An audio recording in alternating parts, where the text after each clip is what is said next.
I'm going to call to order the work session for the, what's today, 13th of April, 2021. Planning Commission decisions. Anybody have any questions? I wanted to just make one comment. And Truck, Mark, I don't know if Rick passed this on to you, but there's a comment by a commissioner in here that sort of seems to say as we continue to mature as a town and it's tougher to build on certain lots, that we should almost disregard portions of the code because of that. And I don't think that's a proper analysis of how our code works. I mean, as you buy a tougher lot, it is tougher to build on. You need to mitigate the points that you accrue, negative and positive. I mean, I just don't, that worried me a little bit as a comment. So just take that for what it's worth. Yeah, thanks, Eric. And we'll definitely, we agree with that comment that you're making. And we're going to be, actually that particular application, they're going to take the -2 and they're going to have to make it up with additional positive points. And I think that's how our system works. Yeah. Well, thanks for that, Mark. All right. Any other questions on planning? Okay, excellent. We move on to legislative review. We have one bit tonight. That's amenity club policy. And Tim is going to take care of this one for us. Well, I'm gonna start it off, and then I'm gonna turn the real hard part of this over to Mark. But I want to deal with the issue of whether this ordinance should be an emergency ordinance or a non-emergency ordinance. When I drafted this ordinance last week, I made it an emergency ordinance because the moratorium on the submission of development permit applications, that includes an amenity club, will expire on May 26th. If this particular ordinance goes through a normal 2-reading process tonight and then on April 27th, the ordinance will not become effective until after the moratorium expires on May 26th. I know that that's something the council does not want to see. We don't want to create a window where an application for an amenity club could be filed before the new ordinance is in place. That really wasn't the purpose of the moratorium in the first place. Since the packet was prepared, a couple of things have led me to the conclusion that this ordinance, at least for first reading tonight, should be treated as a non-emergency ordinance. And those events are, we got some comments from BGV's attorneys that suggested that it would be better to treat this ordinance as a non-emergency ordinance and to go through the regular process to get everybody's comments on that. And I think that that is a good comment. Also, we have discovered a couple of issues with the ordinance that's in front of you tonight in the agenda packet that we at staff level want to suggest fixes to. We think there are a couple of problems. It can be fixed, but they need to be fixed, I think, at the time of second reading. I know the council has a strong preference for having public hearings on ordinances. As council is aware, a true emergency ordinance under the town charter does not require public hearing because it's only at one reading. And I think that on balance, I think there are several reasons why making this ordinance a non-emergency ordinance for first reading tonight makes sense. And therefore, that is my recommendation to the council. I have drafted, Helen has a copy, Rick has a copy of the non-emergency version of this ordinance. And if council is so inclined, I'll be more than happy to get that to you before this evening's meeting. It doesn't change the substance of the ordinance. It just takes out the required emergency language in it. How's that? First of all, anybody have questions about this? Do you understand sort of what the deal is, everyone? Any comments? Yeah, Carol, please. And just to clarify, so we've adopted as a regular ordinance, a non-emergency ordinance, we would have a gap of, Carol, I'm sorry, and thank you for allowing me to clarify this. I meant to say that at the time of second reading, we would, at staff level, probably propose that the ordinance be converted into an emergency ordinance on second reading after the public hearing was done. And the reason to do that would be to make the ordinance effective upon adoption on April 27th, which is essentially a month before the moratorium expires. Now, the ordinance, if it's adopted, would end the moratorium, but it would not create the gap between the new ordinance and the expiration of the moratorium. okay, thank you for that clarification. Sorry. Anyone Tim, else? I think that's a great plan because I think we do want to hear comments. So I appreciate you making that change. Great. Thank you. If everybody's okay, we'll let Mark go through the ordinance. Very good. Thank you, Tim. Mark? All right, thank you. I'm not going to go through the ordinance in detail. I'm just going to hit a few of the highlights. One that Chris Kulik did most of the work on this. Chris just couldn't be here today, and thanks to him for that. But we've included the requirement that any type of amenity club, recreation and leisure amenity club, require density. So there's no free density for any of those clubs whatsoever. And that's the direct direction that council provided at the last meeting. So that's included in the ordinance. Also, we've put this limitation in here that you can only utilize the club to the extent that you have either vacant rooms or vacant parking spaces in your development. However, we've clarified it's whichever is the less. So I think that hits on another issue that we wanted to make sure we addressed. And then thirdly, the other thing is we clarified the requirement that there will be no additional parking provided for these. What we wanted to do was avoid the situation of additional parking spaces being created to accommodate these, and then that potentially creates additional impacts related to that. So that's a real high level of the changes, and I'll be glad to answer questions on that. I did want to point out a couple areas that staff did, as Tim noted, find a couple tweaks that we would be suggesting for second reading. The first is, I believe in the council packet, it's on page 15, under the definition of recreation center. And under that definition, it says a commercial use requiring density located within a residential use property that is not a recreation and leisure amenity space. We actually want to strike within a residential use property, because in most situations, actually what we're talking about is we're trying to provide a distinction and show that these could be standalone commercial uses that are recreation in nature. So we're going to suggest that as a deletion. And then moving on in the packet to, I believe it's page 17 of the packet, a couple things I wanted to point out with you. On section 4, and there's a big box for letter D on meeting rooms, meeting and conference rooms, or recreation and leisure amenities.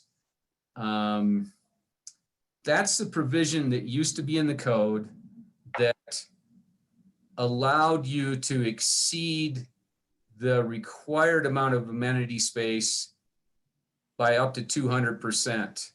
We eliminated that from the code over a year ago. If you remember, council decided no. And the main thing we want to do is we didn't want to allow positive points for that anymore. It used to be that people could, the developers could propose amenity space and get positive points for that. And that was the real emphasis of that code change over a year ago. But we also just took out recreation and leisure amenities altogether from that 200% requirement. However, unfortunately, we copied the old language from our code. It's staff's fault, but that hadn't been codified in the code yet on the online version. And so It's a mistake we made, and we just need to make sure that that's clarified for the second reading. Wherever you see recreation and leisure amenities in that paragraph there is no longer actually there based on the council action from over a year ago. So wanted to make you aware of that.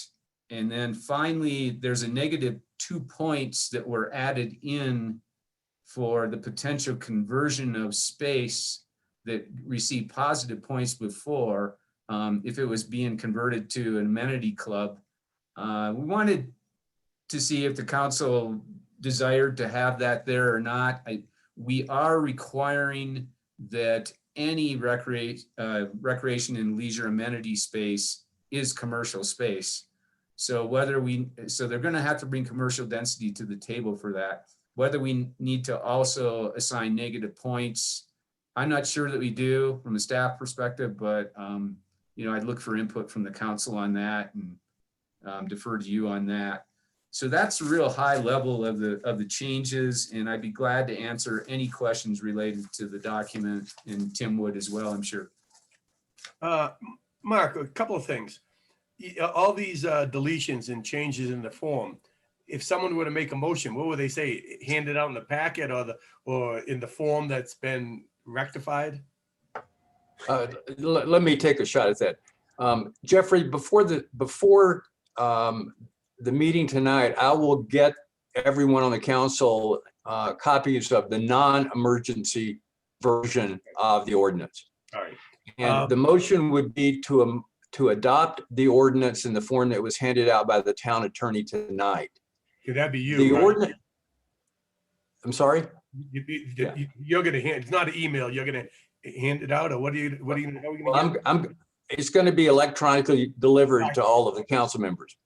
The changes that Mark mentioned that need to be made to this ordinance will be done at the time of second reading. Okay. So go ahead. Our recommendation is that the ordinance, if the council so approves the ordinance, to go ahead and pass it on first reading as a non-emergency ordinance. We will then, at the time of second reading in 2 weeks, come back to you with the corrected version of the ordinance and language that would make the ordinance effective immediately upon adoption at time of second reading following the public hearing. Okay, thanks, Tim. And one more question for Mark. As far as a vacant room or vacant parking, whatever's more, how are we enforcing that or regulating that or making sure that occurs? Is there anything in the ordinance that provides a mechanism for attaining that information or verifying it? Yeah, thanks, Jeffrey, for pointing that out. I probably should have mentioned that earlier. On 18, number 2, about halfway down the page, it says prior to issuance of certificate of occupancy, basically restrictive covenant is going to be required to be recorded, and they need to have the reservation system in place in order to meet that requirement. And also towards the bottom, it talks about the town has ability to audit that reservation system at any time to make sure they're in compliance. Okay. All right. So you feel comfortable that we can regulate this and make sure that it's kosher? I do. Obviously something like this is always a challenge because it's not like staff can be just policing this on a constant basis. Yeah, okay. Other questions? Just so everybody knows, I have already emailed that ordinance to all of you, the new ordinance that Tim drafted. So The non-emergency version of Yes. that. Yeah. Eric, if I could, let me just clarify and make sure council understands what happened with the language that the council took out of this ordinance, or the policy 24 ordinance, last May. We have a company that codifies, puts into a code book form all of the town's permanent ordinances. And we've had a change in the codifier in the last year. And as a result, during the transition, apparently the new codifying company has yet to update the town code with respect to a number of the town ordinances that have been adopted. This ordinance that Mark was talking about was actually it was ordinance number 11, series 2020, and it was adopted in May of last year. That amended policy 24R to take out from the 200% mass and density bonus recreation and leisure amenity establishments. But when the ordinance that's in front of you now was drafted, it was drafted based on the online version of the town code, which is available, but unfortunately the online version of the town code is not current. And so we caught the error. We're not trying to put back into the code what you took out of it last May. That's not the intent here. And that's why we need to make 100% certain that we get that provision right. Thank you, Tim. Other questions for Tim or Mark? So I just have a comment. I won't be voting for this one. And I just want to say that I agree with the values and the goals of council in this. I just stick to my comments from 2 meetings ago that I just believe in getting there in a different way, and the definition of timeshare and interval ownership. I completely agree with cutting back on traffic and all of those other issues that amenity clubs cause. So but I won't be voting for this one just because of that one definition. Okay, other comments? Everybody good with going to this tonight? Yeah. All right. Mark, thank you. Tim, thank you. We move on to manager's report. Public projects update. Shannon, hello. Mayor and Council, in the packet, I have a memo updating you briefly on the Carter Park drainage project we'll do in the fall, as well as overlaying concrete, and giving a heads up on the road closure that's required for the Alta Verde work. All right, questions? The Carter Park one's really important because there's some real public health issues there with dog feces running both above and below ground, and especially with a school downstream, downhill, not really downstream, but at some point it's downstream. So I'm glad we're taking care of this. Any other? We'll say Oh, go ahead. in that same light, since there's been kind of like a vigilante pickup committee formed, the park has looked better. I mean, I think there is an improvement, but that doesn't mitigate what we're all trying to fix right now, but it's helped a little. Will we be okay? I mean, with what Eric just said, will we be okay until September? Yeah, I mean, September is really the best time for us to do it. We can't do it this spring based on the lead time for some of the construction items we need for the water treatment vaults. So we figured fall will be the less busy time. I wouldn't really want to open that up in July. And if everyone is doing a better job cleaning up, that's where the problem arises. So if we're controlling the waste, then the runoff won't be as problematic.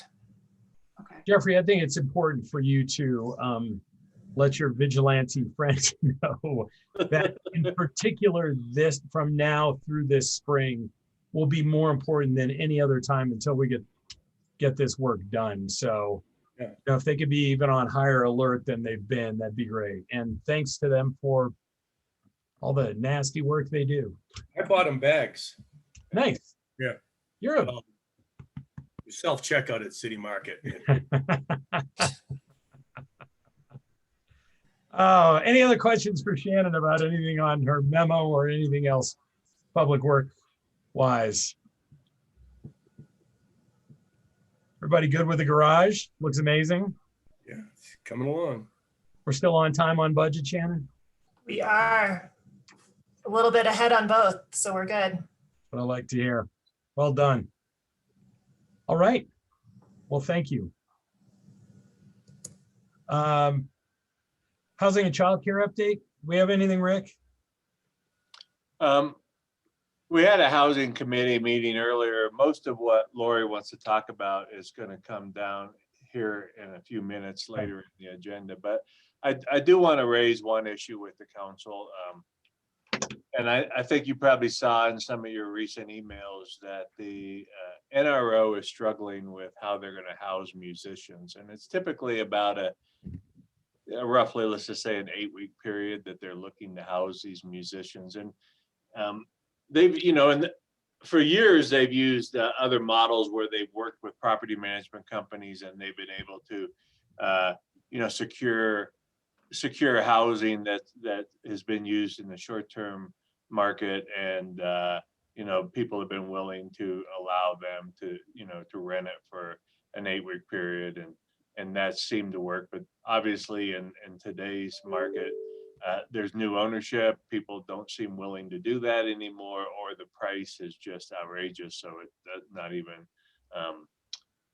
something that they can even consider. Last year, no, we didn't have it last year. I think the year before, they were able to work with Breck Terrace and, and put some people there. But Breck Terrace, and I think, Eric, you reached out to the ski area I did. also to check on that. But, they will not, the ski area is saying, no, we're not going to rent out those rooms at Breck Terrace this year. And I talked to Dave DePeters, and I mentioned that the town really, I'm not sure what the town can do. I mean, the town has some availability on some buy down units that might help that haven't been sold yet, and that I would have to check to see.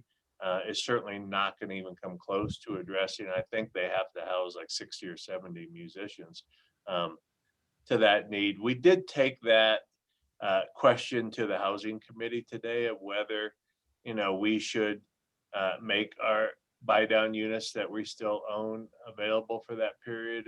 And the sentiment of the committee is that number one, we promised those that we would open those up to the businesses that were in the lottery system to see if they wanted to purchase those units. And now that we've worked through the first half, we've recently, just in the last week, opened that up to those businesses that were in the lottery but weren't able to actually rent the unit, but they were in the lottery hoping they could. Now we're asking those people if they want to purchase a unit. And we suspect that there could be a few that get sold in that process. So I'm not sure how many we'd have available. And the other concern is that we may need those units to be able to ensure that we can have transit operating this year, and that we can have mechanics fixing our buses and that, because we're experiencing this same crisis that's going on right now in our ability to hire and retain some people. And so, the recommendation of the committee is that we not make those available to the NRO, because it's a small amount and it's really not going to fix the problem. So while that's unfortunate, and we certainly all support NRO, I did want to just share that thought with you. If you feel differently, we can certainly have a bigger discussion about that. Just to put this in a little context, when Dave DePeters started as the head of the NRO, they had 108 rooms that they got for free from the community. Last year, they had 60 rooms that they rented at Breck Terrace that they had to pay for. That's where this market has so drastically changed in this community that with everything else going on, the NRO cannot house their musicians now. And that is a tragedy. I mean, I don't know what Dave will do next, but hopefully somebody listening will say, hey, I can put a couple people in my house. So like Dennis or Jeffrey. And I just want to add, from my experience with the Backstage Theater and finding housing for actors, it's a real challenge. And I just want to say it's a bit of a shame about Breck Terrace, because that seems like such a great partnership. It seems like such a symbiotic relationship. And with these students, it is challenging to put them into houses with people still living in them, because you get into all kinds of liability issues and situations that may not be ideal. Of course, I agree with Eric, you know, if anybody's listening and they have some ideal solutions, that's great. But I know that it can be challenging to put young people, students in with other people already living in the houses. Yeah, and just a couple comments down those lines, Aaron. Thanks. It's not always ideal, but if you do have a situation that it would work in, I mean, from someone who's had actors from the backstage in their home and exchange students, it can also be pretty cool to have people stay in your house. So, if it makes sense to you and that's the way they end up going, I hope the community will be open to it. And then just add one comment from the housing committee to Rick's thoughts. This is tough stuff. I mean, these are hard calls. Unfortunately, I'm not sure we're going to be able to help the NRO much with town housing. However, I think there is an encouragement for them to maybe come and sit down and talk with us. And let's see if there's a solution down the road, a more long-term solution down the road, some kind of collaborative effort to help address this, because the NRO is a great organization that we want to see succeed. I think to the Brick Terrace sort of situation, the ski areas I believe is preparing for a very busy summer, and they need that for their employees. I don't think they're just doing it to be mean. I think they see what a lot of us are going to see, and that is a real uptick in travel this summer, and they want to be ready for it with housing that they have for their employees. Where they might not have used that in the past to the same extent, I think they're feeling that is coming this year. So I don't want to throw the ski area under the bus for not providing that this year. And also, I mean, I think, we kind of isolate our issues, the housing crowds, the short-term rental issue, this issue with the NRO, they're all related. I mean, folks that want to let the free market play out and see what happens, they will have to be comfortable with losing organizations like the NRO, like the Backstage Theater, like some of these organizations that can't function without a viable housing option for some of these 6-8 week residents, and it's not going to get any better. It's if we let this play out unaffected, unregulated, it's the NRO is just going to be one of many. I know tomorrow's roundtable is not the place for this, but possibly could we open it up and just say, hey, this is the crisis, and see if anybody steps up to the plate? You know what, Dennis, maybe in my opening statement tomorrow, I can mention the NRO as just sort of it's definitely you're seeing a symptom of what's going on. So that would be great. I think that's a great idea. Yes, and keep in mind that they have a very active board membership, and that board membership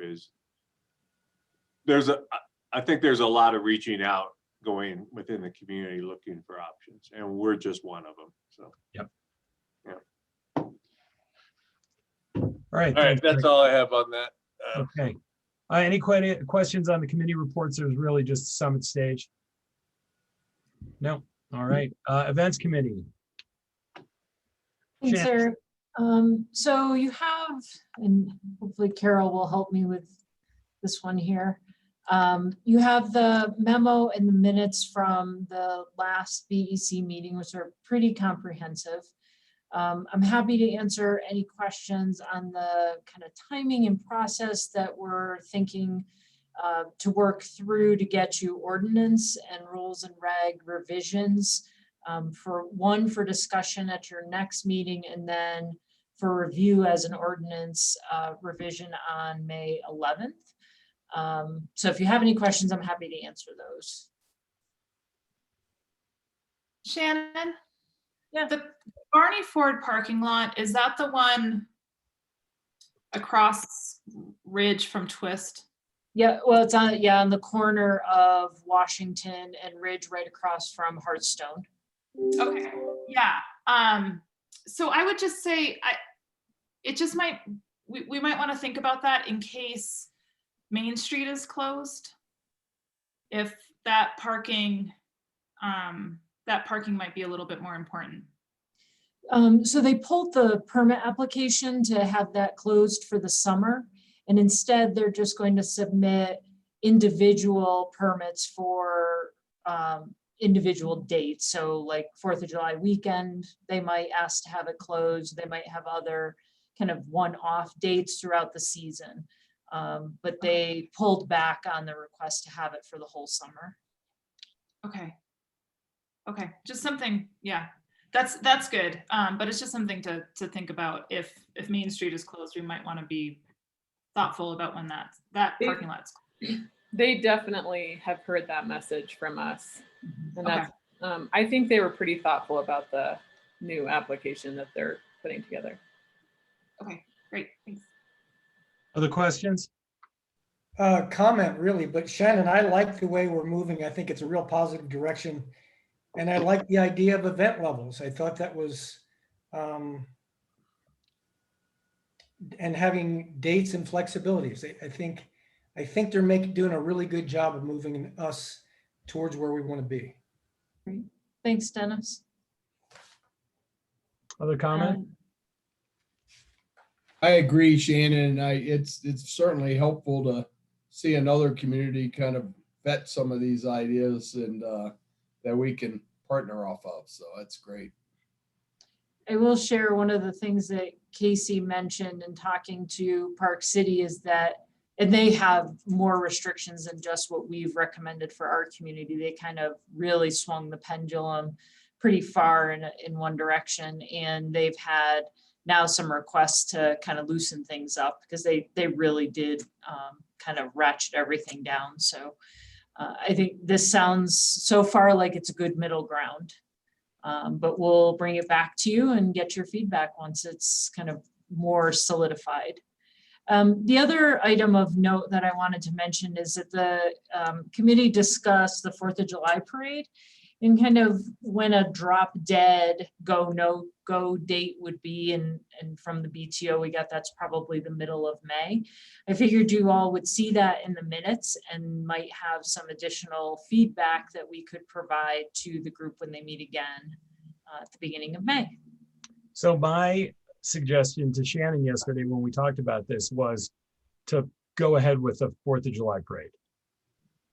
Knowing that the way they write contracts, they can always cancel something if we have some big spike or something goes on in the community that we really shouldn't have that, or if we feel that things have not gotten better or one of these variants explodes in the community and you know, we just don't feel that it's right to do this. That gives us longer than just May.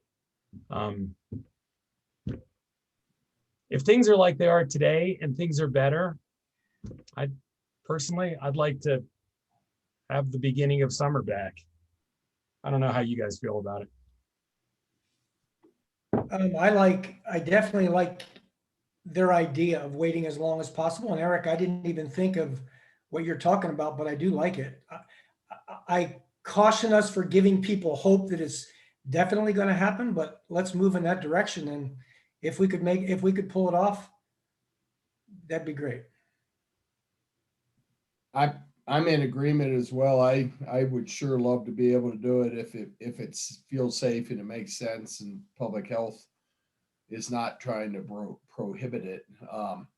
You know, maybe it's in conjunction with this, there's a pitch in here for vaccines, you know, I mean, these are the kind of things that get a lot easier the higher the percentage of citizens in Summit County are vaccinated. So. Yep. But I'm all for the approach you just described, Eric. I'll go along with it for now, but I want to err on the side of caution. You know, I'd rather have a delayed gratification and get our community healthy. But I'll defer to the experts, the health experts on this. But I think we have to go forward, but also be prepared to pull the trigger to not do it in case if that what that numbers mandate. Carol? Yeah, I think part of the logic with just the COVID situation is so fluid now that the committee thought during the May meeting, which is in a couple more weeks, we'll have more clarity whether it will be possible or not. And I would defer to the event producers with their contracts if it makes sense to go forward with the parade or just delay that decision to start planning. What contracts, Carol? Well, just what Eric alluded to with vendors and Things like what- barricades and things like that, Jeffrey. Oh, I get you. I I get mean, I you. would definitely suggest that we don't invite, the marching band from Michigan to come this year. I think some things like that might be too much. If we had more of a scaled down parade, a little more local oriented where we could be flexible, but go ahead and start, working on those things like barricades and some of the other stuff that Lucy and her team have to get Okay. in place. Most of the contracts that we write as a community have a get out clause for, pandemic, Yeah. whatever. Aaron? Yeah, I'm in agreement. I'm not ready to commit to a parade right now, but if there are contracts that can be canceled, sure. Why? I don't see a problem with that. Kelly? Yeah, I'm the same. I mean, I do imagine, all the little kids down there and all the kids are not going to be vaccinated. So, I mean, luckily they don't get as sick, but in most cases. But I think that moving forward the way you guys have outlined makes total sense. And there is nothing that says we can't figure out a different strategy for this year's 4th of July parade as opposed to what we've done in the past, which is just pack everybody as tight as you can on those Right. barriers. I mean, I'm sure there is some way you can successfully keep people apart. At some point before that, we will probably get rid of our mask zone. That will probably be a masked event, and I don't see any problem with that. If we need to take some precautions, I mean, you figure in, this is the middle of April, that's a couple months away. We'll have our vaccination rate in the county should be pretty high by the time we get to 4th of July. So maybe no kids. How about that, Kelly? Leave your kids at home. That sounds like a party. Dogs only. No. But, just as a prophet of doom, we could have a high vaccination rate, but our visitors might not. Just to be. Kids make that parade. Oh, I know. We need I was kids. being facetious. I know. Don't put Yeah. that in the newspaper, Taylor. Yeah, yeah. Why, Mayor says no kids. why do you hate kids? I do like the thought of creative ways to spread it out. Like, I wonder if, maybe going down Airport Road or something like that. Yeah. I could see that Highway working. 9. Something. We could start it in Farmer's Corner and take it all the way to Hoosier Pass. I mean, Go up Blue River. I think we go through Frisco. I'll teach them. Yeah. All right. All right. Aaron, Thank you Shannon, guys give you some. very much for the Okay. feedback. I will make sure that that's communicated, and we'll have that meeting that first Wednesday of May. So we'll have feedback for you from that discussion at your first meeting of the month. And of course, we support whatever the events committee decides, I'm sure we will support. So We'll come that's back. the first time I heard the mom and Shannon come out. All right, you kids, that's enough. At least it was just the voice. It wasn't the eyes. The eyes is But when we it didn't gets get the bad. eyes. don't cross her, Dennis.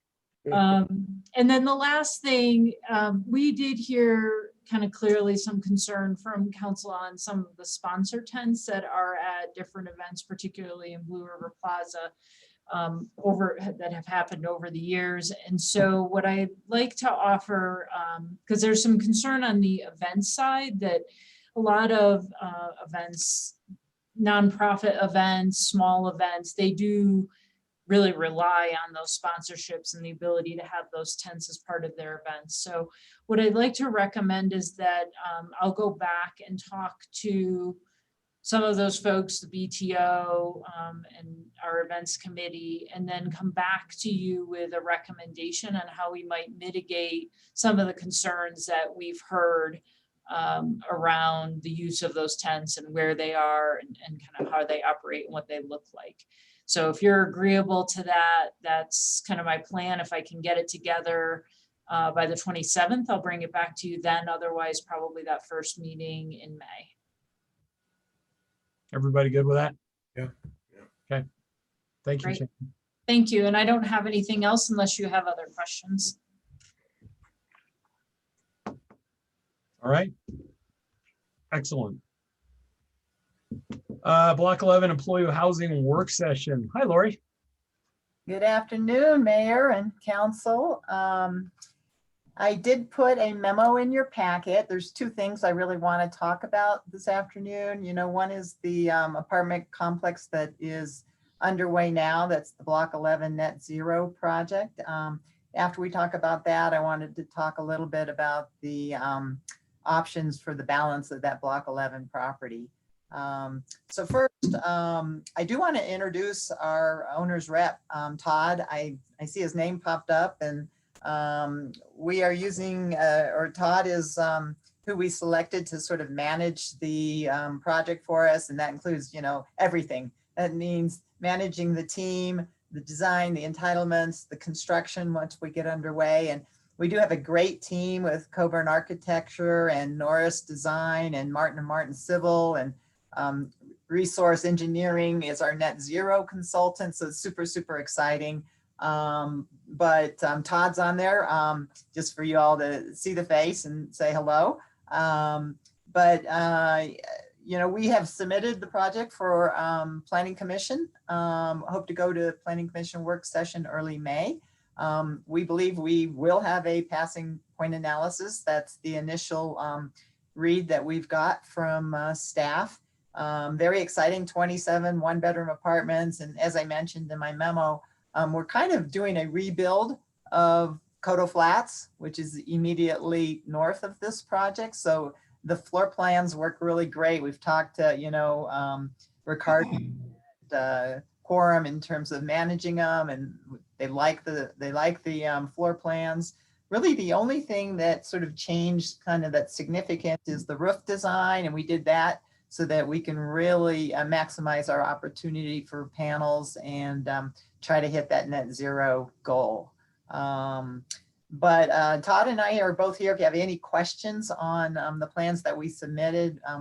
We think it's a real solid proposal, and the site plan looks great. I think the 3 apartment buildings work really well, especially kind of as a transition from Blue 52 and Coteau to whatever happens on the balance of Block 11. So open for any feedback or plan, and that was in your packet. Questions? Hey, Eric, I'll just add that as much as they get tired of hearing me saying it, I'm really continuing to push the timeline on this, because we can't get these built soon enough with what we have going on right now. So What's our move-in date right now? So we are, I mean, we're doing RFP has been released now for the contractor. Once we identify, I mean, we're probably realistically on our timeline, it's going to be what, late July before we could get in there and start doing the actual construction. That's correct.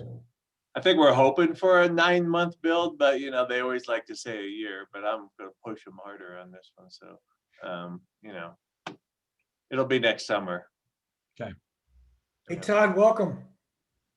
Nice to meet you all. Thank you for having me. Yeah, thanks for being here. We will, if we can open them in stages, like get one building done first and get people in and CO'd, that's obviously our plan too, so. Yeah. Good. All right. Todd knows we need to get these done, so. The questions for Lori or Todd on Coteau, new Coteau? What's it gonna be called? Yeah, we don't have a project name. We're calling it Block 11 Net Zero for now. Since this will not be owned by the county and the town, Coteau doesn't make any sense for us to do that. So No Vargo. we got our addresses. We're really stoked that we got addresses, so that's great. All right. Lori, thank you for this. I think these look great, and thanks for adding that extra building. I did notice one detail on the illustrative plan, that there's a potential future mailbox kiosk. Are we going to do cluster mailboxes out here? Yeah, you know, we did end up putting in a cluster box at Blue 52 after the fact. And so we just have a site planned where we can accommodate a box and meet the postal service requirements that they can get to it and all that sort of stuff. So, you know, ultimately, hopefully we'll have mail delivery at the apartments. Laurie, is it working at Blue 52? There's Are one they at Blue actually 52, delivering yeah, mail? it got put in, you know, after we were done with the construction. There was a site kind of right around the corner on McGee where they could fit a box. And so, yeah, they got a box installed. So, But are they actually delivering it? yeah, stoked. Yeah. Wow. Just so you know, I've been continuing to communicate with our postmaster here about cluster boxes in the Wellington neighborhood. I'd love to get him in Vista Point too. He's supportive of this, but he's getting a lot of pushback from his district and regional supervisor, because there's an expense to them, right? The easiest thing for them to do is just give you a free mailbox, because they have to hire a contractor to pick up that mail and then take it out and put it in those cluster boxes out there. But to me, it's our most immediate and best solution to relieving congestion. If we can identify 400 to 500 homes that don't have to drive to that post office, that's a huge plus. And that's what I'm trying to push. And I'm actually going to be on a call tomorrow morning with a staffer from Hickenlooper's office that is trying to help us behind the scenes to push for the ability to try to make some fixes to this post office stuff. And I think cluster boxes are the most immediate thing we can do right now. They don't give you, I pay $160 a year for a mailbox.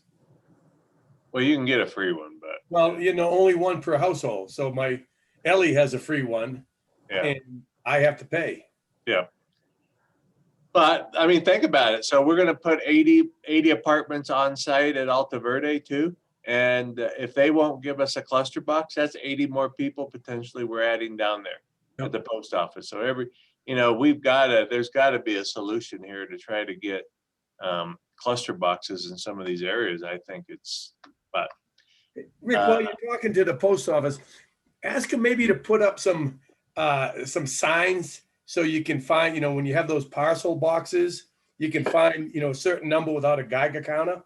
I mean, there's just no rhyme or reason. It doesn't go in sequence. It's just maddening. And if they just had signs, it could be a little bit easier. You want me to go be on the call with you? No, I'll take care of that thing. Okay. I'll send you to DC to meet with Joy. Yeah. All right. I got off track, but it was part of that discussion. Okay, so that is the first part with the code Okay. of piece, whatever. Great. Thanks, Todd. Thank you. Thank you. Yep. So, second you know, question. after we sort of create this parcel for the net zero apartments, you know, it's probably about 1.7 acres plus or minus, but it really leaves us with about 17 acres on block 11. And then in addition, the school district parcel, which is further south, is another 8.7. But so it leaves about 17 acres on block 11. And as you know, we've done the master plan. The master plan is pretty open in terms of the housing types that are permitted.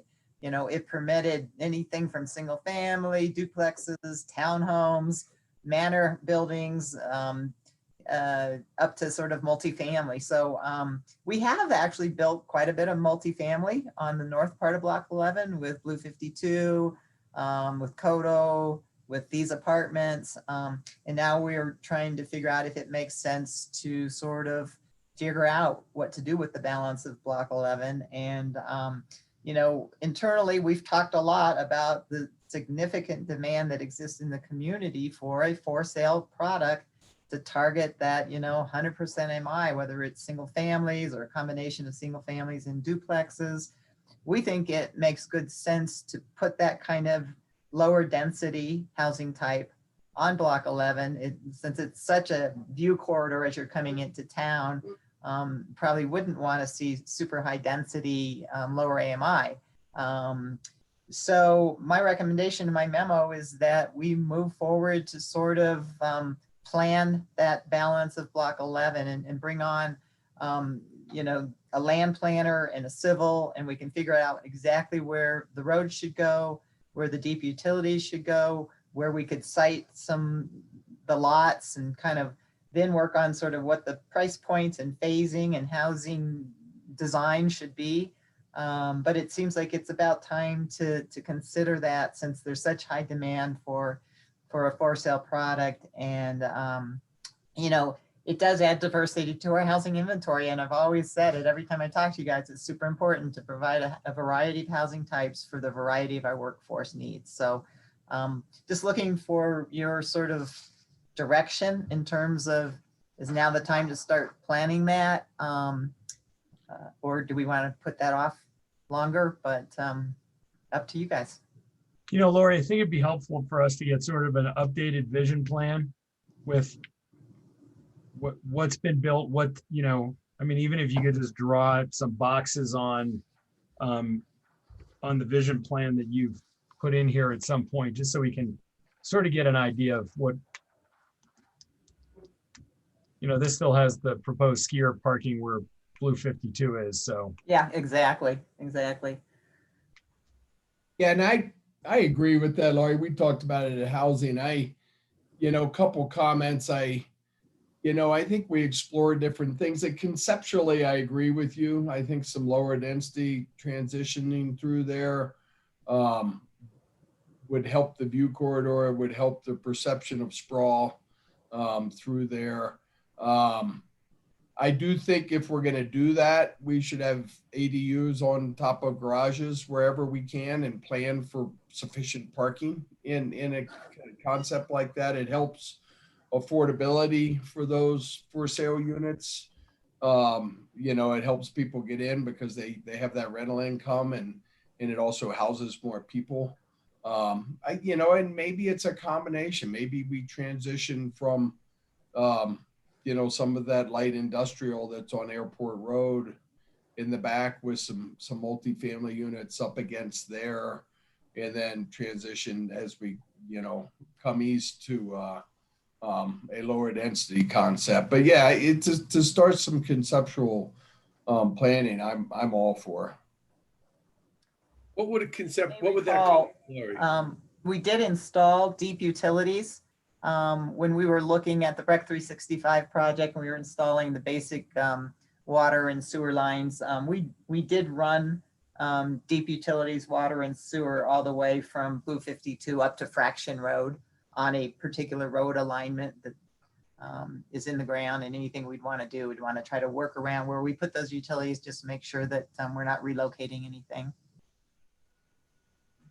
Hey, Laurie, what would if we could hire someone to do that planning, how much, what are we talking about? I don't know. And I don't know process wise, if we want to, obviously Norris has planned Block 11 several times for us. And somebody like Norris teamed up with the civil. It shouldn't be that expensive to just do some general layout options. And we certainly could cover it with the housing fund, and I don't think it would be that significant. Okay. Lori, I like your idea, and I agree with everything Dick said. I think now's the time to move forward. Yeah, agreed. Thank you, Lori. I just have a question. This vision plan, it's from 2008, and we know our needs have changed pretty dramatically. And I'm just wondering if it's within this plan, are we accounting to replace Airport Lot in one way or the other, or would just a smaller version be within Block 11? Yeah, you're talking about this parking? Mm-hmm. Yeah, our parking obligation would still fit, not on what is called Block 11, but south of Block 11 is the school district parcel that we traded for. It's about 8.7 acres. It's more tucked behind Breck Terrace. And so that is where we would anticipate there would still be skier parking. That's kind of on the very south end of what we're talking about in terms of Block 11. Carol, that's what we need an updated map to really know what we're going to do. Yeah. This is one of those things we could do some. this will be a much longer conversation. You know, I mean, I know we need for purchase stuff, but we still need a lot of rentals stuff also. So, you know, figuring out where everything goes is going to take some time. Well, Lori, sounds like maybe we move forward with a planning exercise. Just kind of bubble it out and show what's existing, what's changed, and there where potentially we could do some single family duplexes if we wanted to tuck a couple higher density buildings on it, do that kind of analysis as well. And just bring that to you so you can see it before we move much further beyond that. Lori, could we also get like a larger map that would zoom out and show like McCain, Block 11, and then you had that last week or 3 weeks ago, last council meeting, you also produced a map that was just a quickie, but it showed like all the town-owned property and some of the identified locations. Okay. And I know that these are like 3 completely different maps and different things, but even if we could just use the GIS and like gray out, you know, areas that we no longer own or we don't have, you know, the rights to, like the parcel that we traded to the school district. But I think looking at it holistically would give us a really good understanding, because not only is this a really important view corridor, but, you know, developing like a neighborhood, which is a hugely sought after experience in this town, might only be possible in 1 or 2 or 3 locations, whereas some of these higher density rentals may be able to be dispersed, you know, throughout. Maybe there are better in-town locations. And I just think that for that conversation, it would be really important to look at all the options, even if we don't have all the specifics. Yep, super good. Thank you. Yeah, and to add to Kelly's comments, because that's a great comment, Kelly. If you know, maybe a spreadsheet that go with all the infill lots, Yep. you know, that that would give potential number of units that could fit on there. Or even acreages. So we just had some idea. Or whatever, just so we can kind of start counting and just seeing, you know, what we can get done in different phases of this whole, you know, need. I mean, it's just such a high need, and the more we talk about it and do these roundtables, the more we realize just how urgent it is. And so just to get a sense of what you know, planning things might fit on different lots and such, so we can kind of start quantifying roughly and realizing. And then also the holistic view, particularly McCain and 11 together. You know, I personally, I don't know if others share, but I have concerns about sprawl.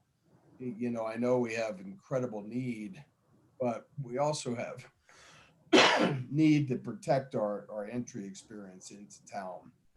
And you know, I think it would be a mistake to develop like continuously throughout that whole corridor. And I would like to see us consider in this process, you know, getting some of the land on, I believe it's track 8 on McCain, that's currently master plan, open space, and get it into the open space program so it stays open space in perpetuity. And maybe it's all of tract 8, maybe it's part of tract 8, but looking at it holistically, as Kelly has suggested, would help us have that discussion. I think he needs to be all of tract 8, Dick. Yeah, I'm all for that. But yeah, we need to look at this holistically. Perfect. Yeah, and I think that would be advantageous, especially for our conversations and conversations for councils to come, so that, you know, we know what the expectations are. I know that we say like, oh, we're saving some of this for open space, but I find that very ambiguous, and so it's just hard to plan around.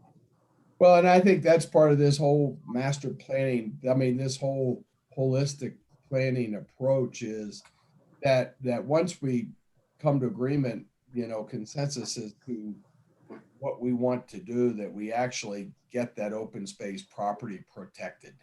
in our current open space program. However, the mechanism is to do that.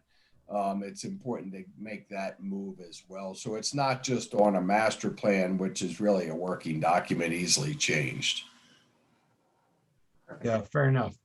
All right. Lori, does that give you some good Oh, yeah, this is great. Thanks so much. good stuff? Thank you. All righty. Are we ready for the wildfire mitigation, Rick? Yes, we are. All right, wildfire mitigation update. Let's double check and make sure they have everybody here because we are a little early on the agenda for that. But I see red, white, and blue. Chapin, who's all your team and what's the order? Are you on? We don't even have Chapin yet, so yeah. He's on the attendees list. All right, let's get him moved over and see.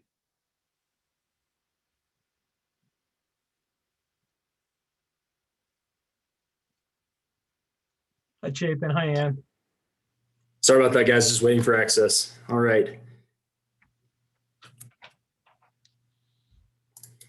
All right. Well, good afternoon. So I'm Chapin LaChance with the town's planning division.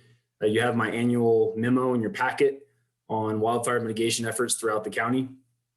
As you know, Colorado experienced a very active wildfire season last year. And of course, wildfire does not respect jurisdictional boundaries. So the town's wildfire mitigation interests definitely extend beyond the town's boundaries. We have great wildfire mitigation partners countywide, and a few of them would like to speak to you today. So you'll now hear from Dan Schroeder, who's the CSU Extension Director for Summit County, Carrie Green, the Timber Management Assistant for the White River National Forest, Ann Lowe with our very own Open Space and Trails Division, and Chief Keating and Deputy Chief Nelson with the Red, White, and Blue Fire District. So without further ado, I will turn it over to Dan Schroeder. Thanks, Chapin. Is Dan here yet? Because we are early. I don't see him. You may have to start. Dan, are you in the attendees list? If you are, can you raise your hand, please? I see a Dan, but no last name.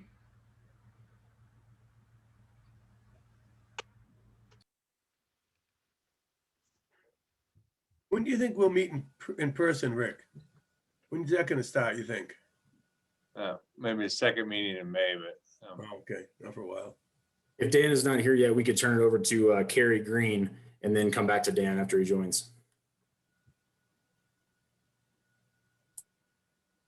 There. Good afternoon, Town Council members.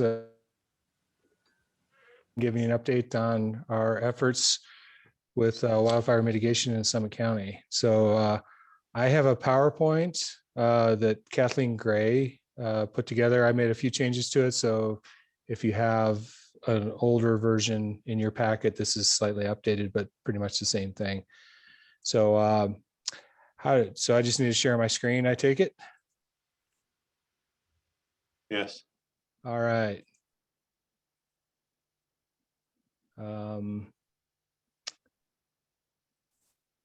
Okay, how's that looking? Everyone see that? Now, Chris, can you help him? Oh.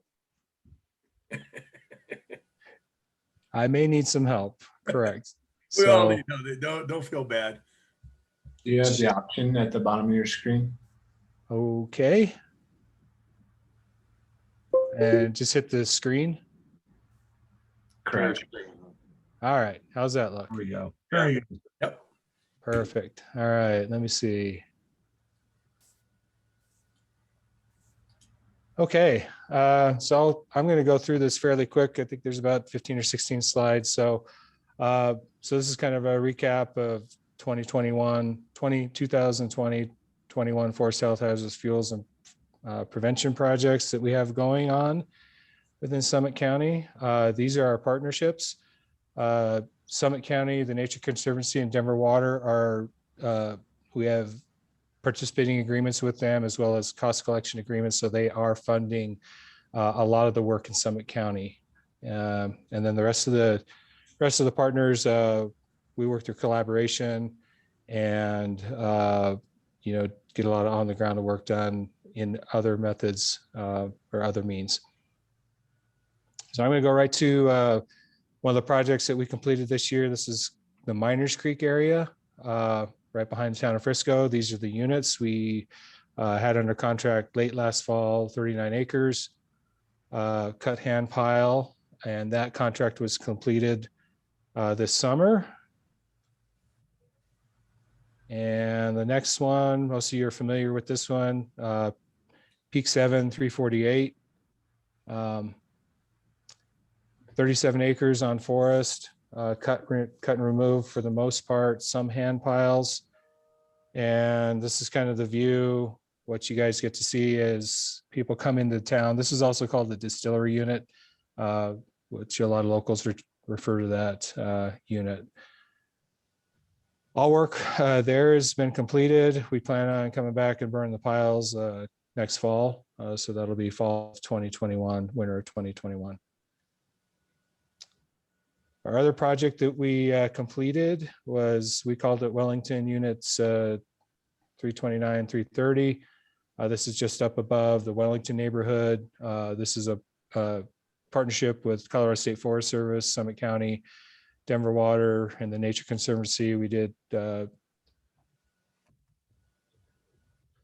everything, and we did cross-boundary treatments on U.S. Forest Service land, Summit County land, as well as some,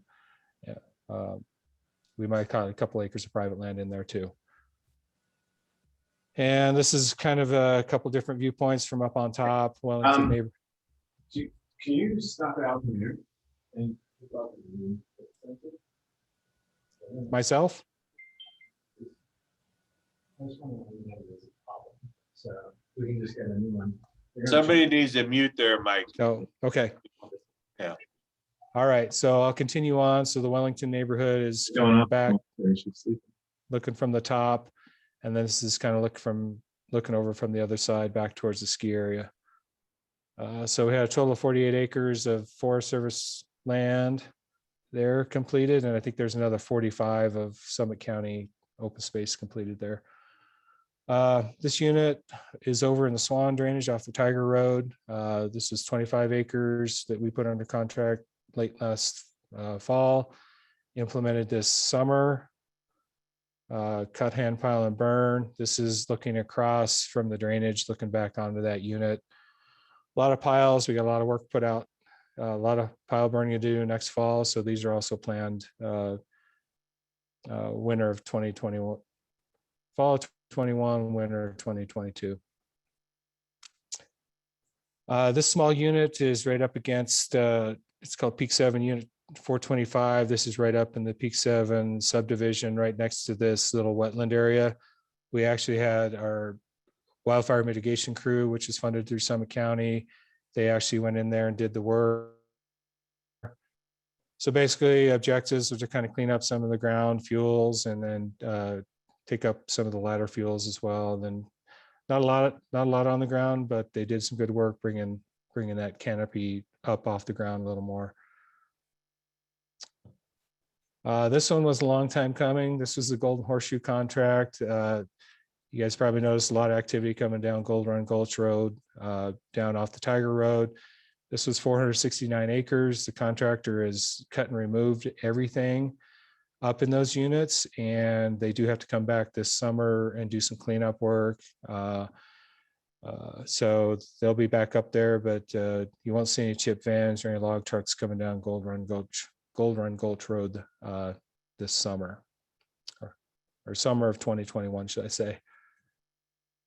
Pile burning, pretty big pile burning campaign. We hit it pretty hard last fall, mainly in the Keystone area. They did a little in the Swan over in that unit 307, but those piles just weren't quite ready to burn yet. They weren't dry enough.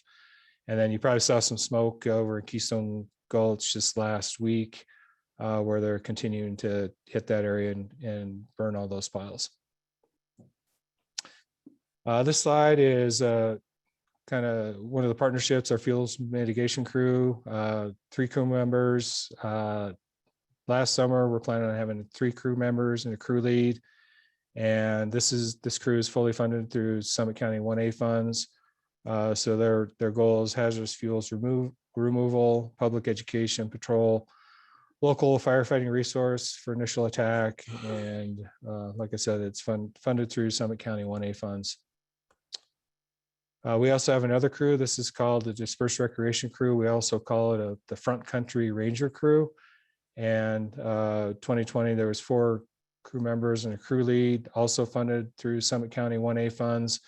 And these are some of the accomplishments that they stacked up last year as far as what they do. They basically patrol all the front country, all the dispersed campsites within Summit County, and on the slide, about 30% of their patrols and the work that they do is in the Breckenridge vicinity and Breckenridge area. So what's next? So we just awarded, the State Forest Service actually awarded this contract. This is called Peak 7 Phase 2. All these units are around the Peak 7 subdivision. They're designed for community protection zones, kind of fuel breaks. And there's approximately 97 acres planned. Contractors plan on moving in there this summer. So there'll be a lot of activity in that area, and hopefully he can get it done this summer. If not, it might be early in 2022 to complete that one. This one, we're planning on about 10 acres of fuels treatment with the fuels mitigation crew. A little area over here by Warriors Preserve, Sunrise Point PUD, and then back over on this other side, which I guess it's kind of close to Breckenridge Park Estates. So they'll be going in there doing some ladder fuels removal, cut hand pile for some mitigation work there. Indiana Creek, you guys are probably looking forward to this one. This is in your watershed where you get your drinking supply. This contract was awarded in 2018. Contractor has notified us that they plan to operate in there this year, most likely start operations in August, but they could be in there earlier. So the haul route is back up to Boreas Pass Road and back down to State Highway 9. So there'll be a lot of logging chip van, logging truck traffic on the Boreas Pass Road this summer. This is a planned treatment. We're calling this / Galena Gulch. Most of this is going to be hand treatments, except for this little unit over here. We only have 40 acres. There's more than 40 acres out there, but we have enough funding to do 40 acres, and we're going to tie in with Summit County Open Space and the Colorado State Forest Service and try to combine those projects so we have one contract and try to get some cost efficiencies in that area. This is a big one we have planned this year. We're calling about 200 acres. For the most part, we're going to try to get this under contract this year, with potentially operations happening late this fall, but most likely in 2022 and 2023. Pretty big unit, just behind White Cloud, Warriors Mark subdivisions. That's about 120 acres. And then we'd like to kind of continue to treat these long skinny units from Gold King, Placer, Loma Verde, and the Leap Year subdivision. So those are in the process. We're doing the recon, we're doing the contract prep, and we'll be getting bids on that hopefully by midsummer. And this is a partnership with the Denver Water, Summit County, and the Nature Conservancy, all chipping in funds to do those treatments.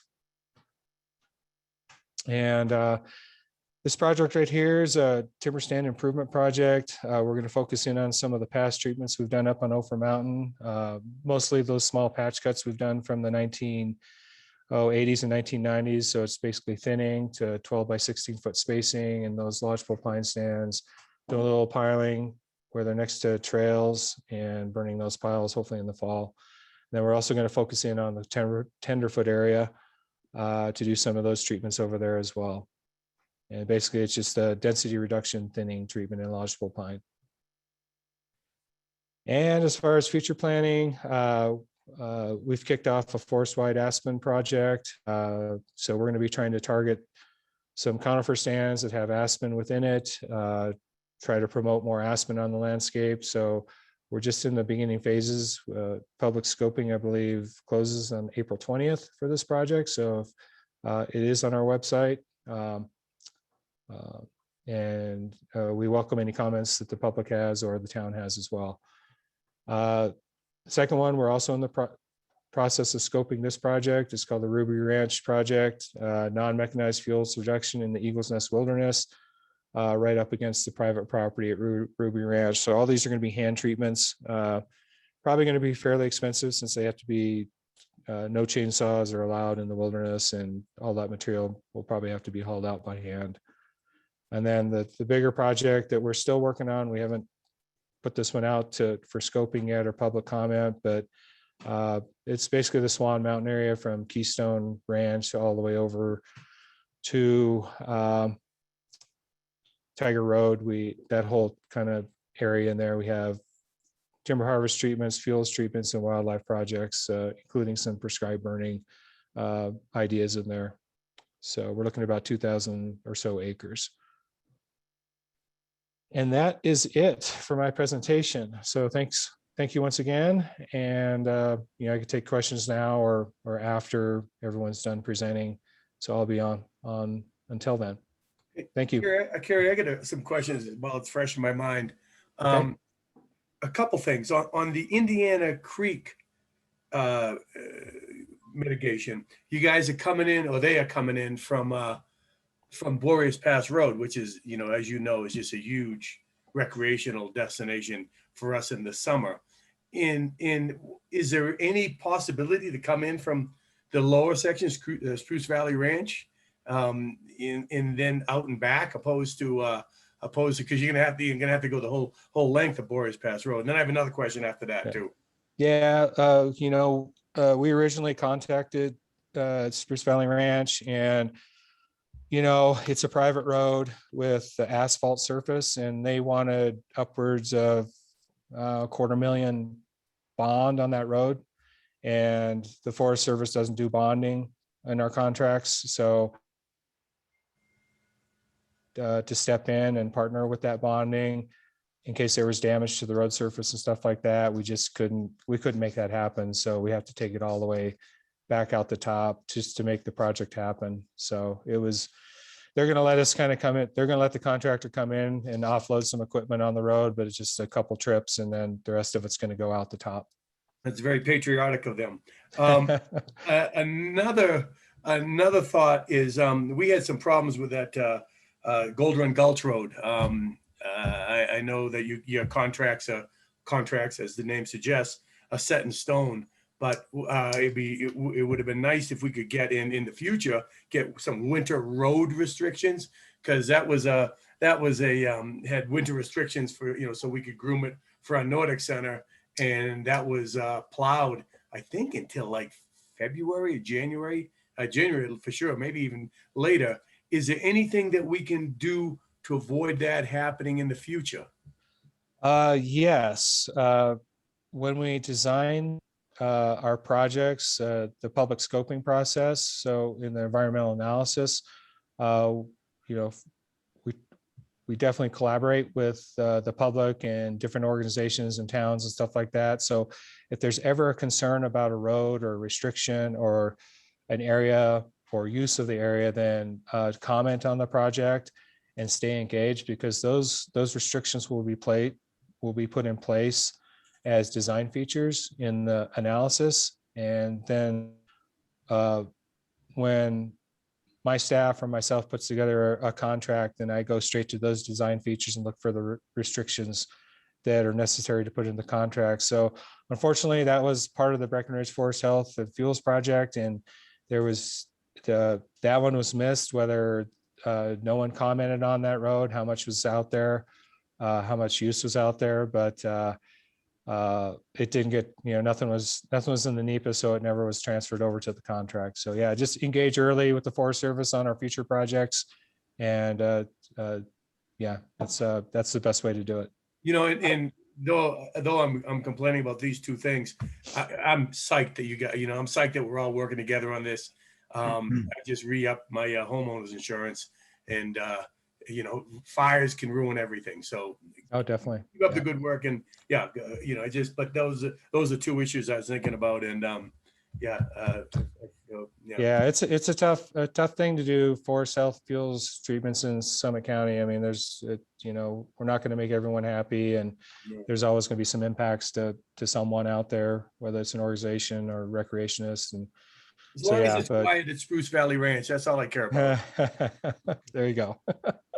Hey, Carrie, I'm assuming there's an overall plan for our basin that has an overall amount you would like to cut if you had a magic wand. Sort of what percentage of that are you at right now? As far as how much progress we've made over the last 10 years or so. Yeah. You know, I haven't been asked that question the last couple of years, but we're probably around, in Summit County itself, I want to say it was upwards of 2,200 acres or 2,500. It's probably more than that, but quite a lot of treatments. But we're going to continue to work on the Breckenridge Forest Health and Fuels environmental assessment. So our plan is to catch the west side of Highway 9 and get that work done around the town of Blue River. Then we're going to kind of turn the corner and do the east side of Highway 9. And then as funding and time allows, we're going to continue treatments back up around Boreas Pass Road and then back down towards the Swan drainage and try to pick up all the treatments we have done analysis on and have cleared through that process.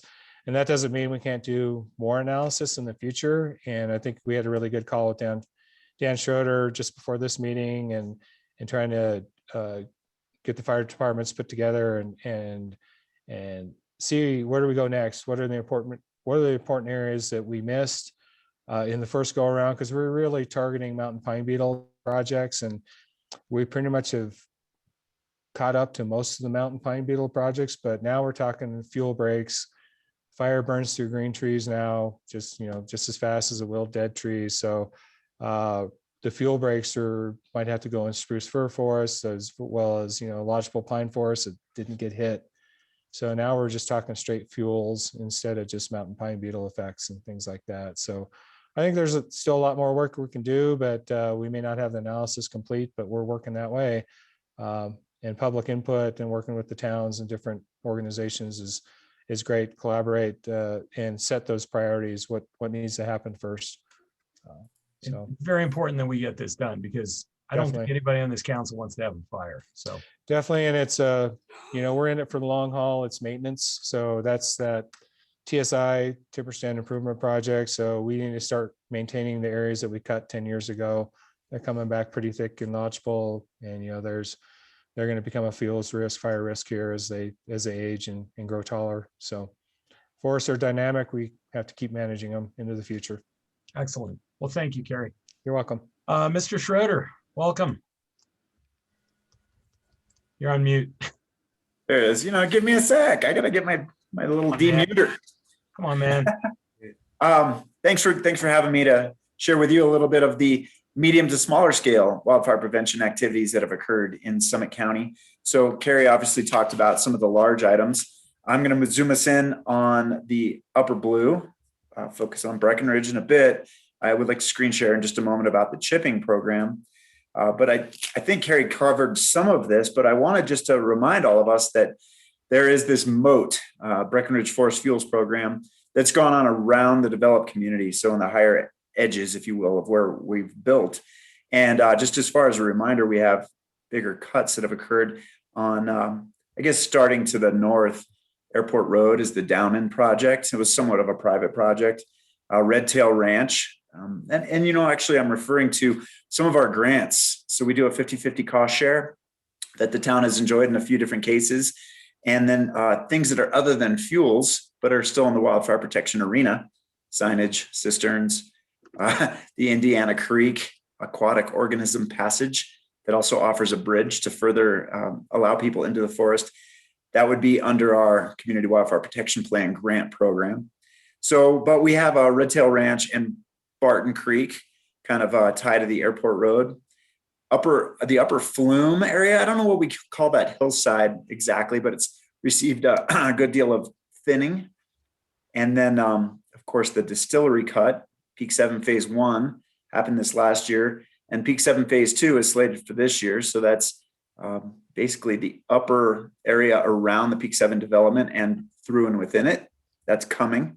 We all know about the Warriors Mark Cut. It's not regenerating so well, and it's just very clearly visible from most places in town.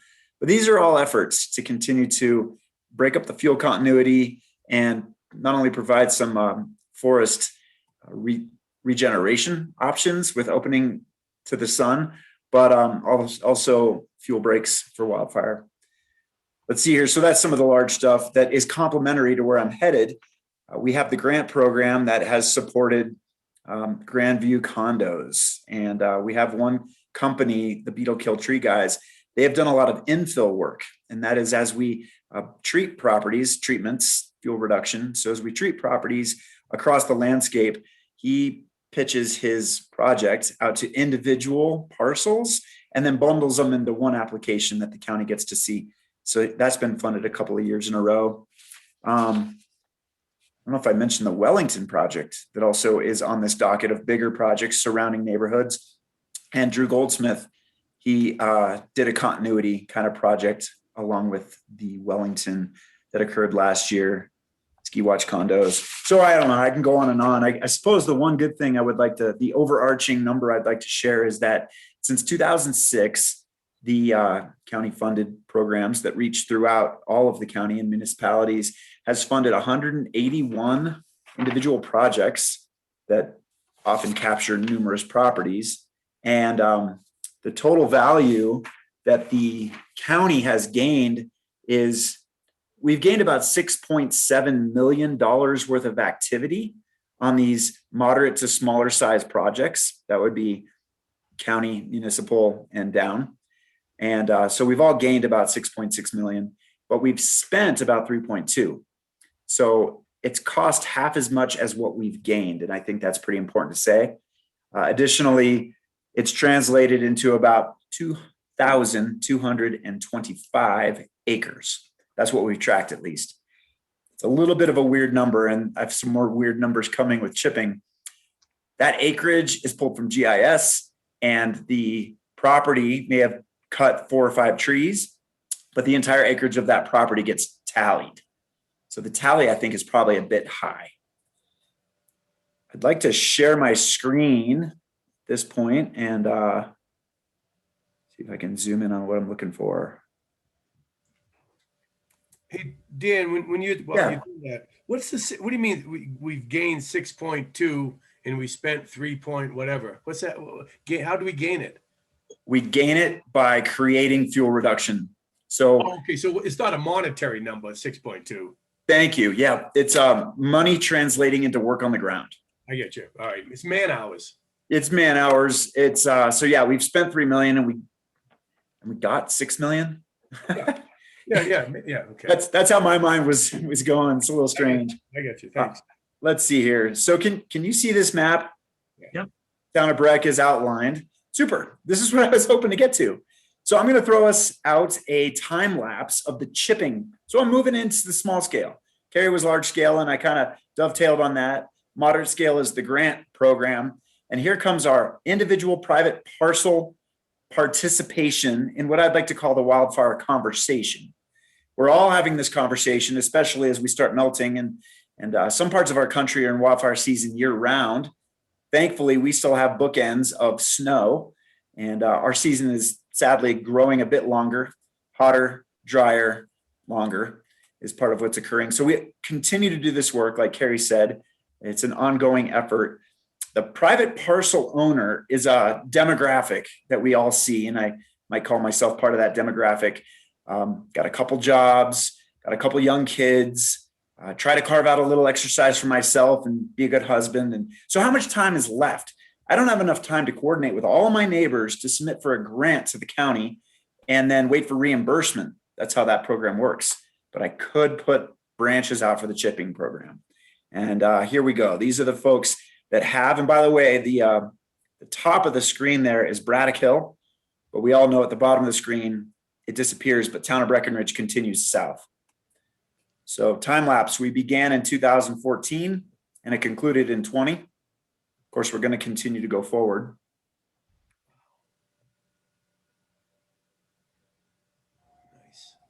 So year by year, this infill is incredible. Oh, by the way, the golf course, there was probably a pile of wood somewhere adjacent to the golf course and we couldn't attribute it to a independent private home. So that entire polygon lights up. That's where we get a little weird with acreage. Now the chipping acreage wasn't put into that private grant stuff, but that would throw off our entire tally. So I'm going to just move us down a little bit so you can see the rest of the town outlined with the dot, dot, dot. We're coming into core, and it's harder for the core town to participate because these small lots don't have much vegetation on them, maybe a tree or two, and you got to call that your specimen that you're going to keep. Right, so that's pretty cool. And then what we have way over here. Can I ask a quick question? Is there a significance to the different colors on the map? You know, there isn't a key, and I'm glad you asked me. How about I show you here? I'm going to bounce to slides, and it is, let's see, I'm going to change the way I see everybody. So on the right side, these colors are correlative to the previous map, and 2014 was red, 2015 was orange, green, blue, purple. Does that answer your question? Yeah, that helps. Thank you. Super. Actually, I'm going to bounce back to that previous map. And what if I go back real quickly? So we know that the very first year was 2014 was red. And I wanted to point out when I was thinking about this beforehand that as a home or as a parcel participates in a second year or a third year where duplicative participation, the previous polygon would be buried. So if you see a red here, and then the next year in 15, the people participate again, the new color will overlay. So I don't know. Here's where we get a little gray once again. I'm just going to put up 2020. That's Breckenridge, black dot, dot, dot, to 2020 parcel participation. We don't ever call it homes or parcels for that matter. We always call it pickups. So how many pickups did we have? And that gets to the fact that some parcels participate year after year after year. So I will tell you, at the end of 7 years of doing this program, we had 13,522 pickups. There were a couple of years where we came through neighborhoods twice and people participated twice, but it's attributed to one parcel. So our numbers could get screwy once again. I would like to share also that in all these years, Breckenridge across the years have had a range of 166 pickups in, what year was that? In 2018. So you could almost say that many homes participated. And then the most pickups you ever had was 332. And that was in 2017. So I will say right next to all that is 2020. Last summer, 310 pickups, which might translate very closely to parcels participating.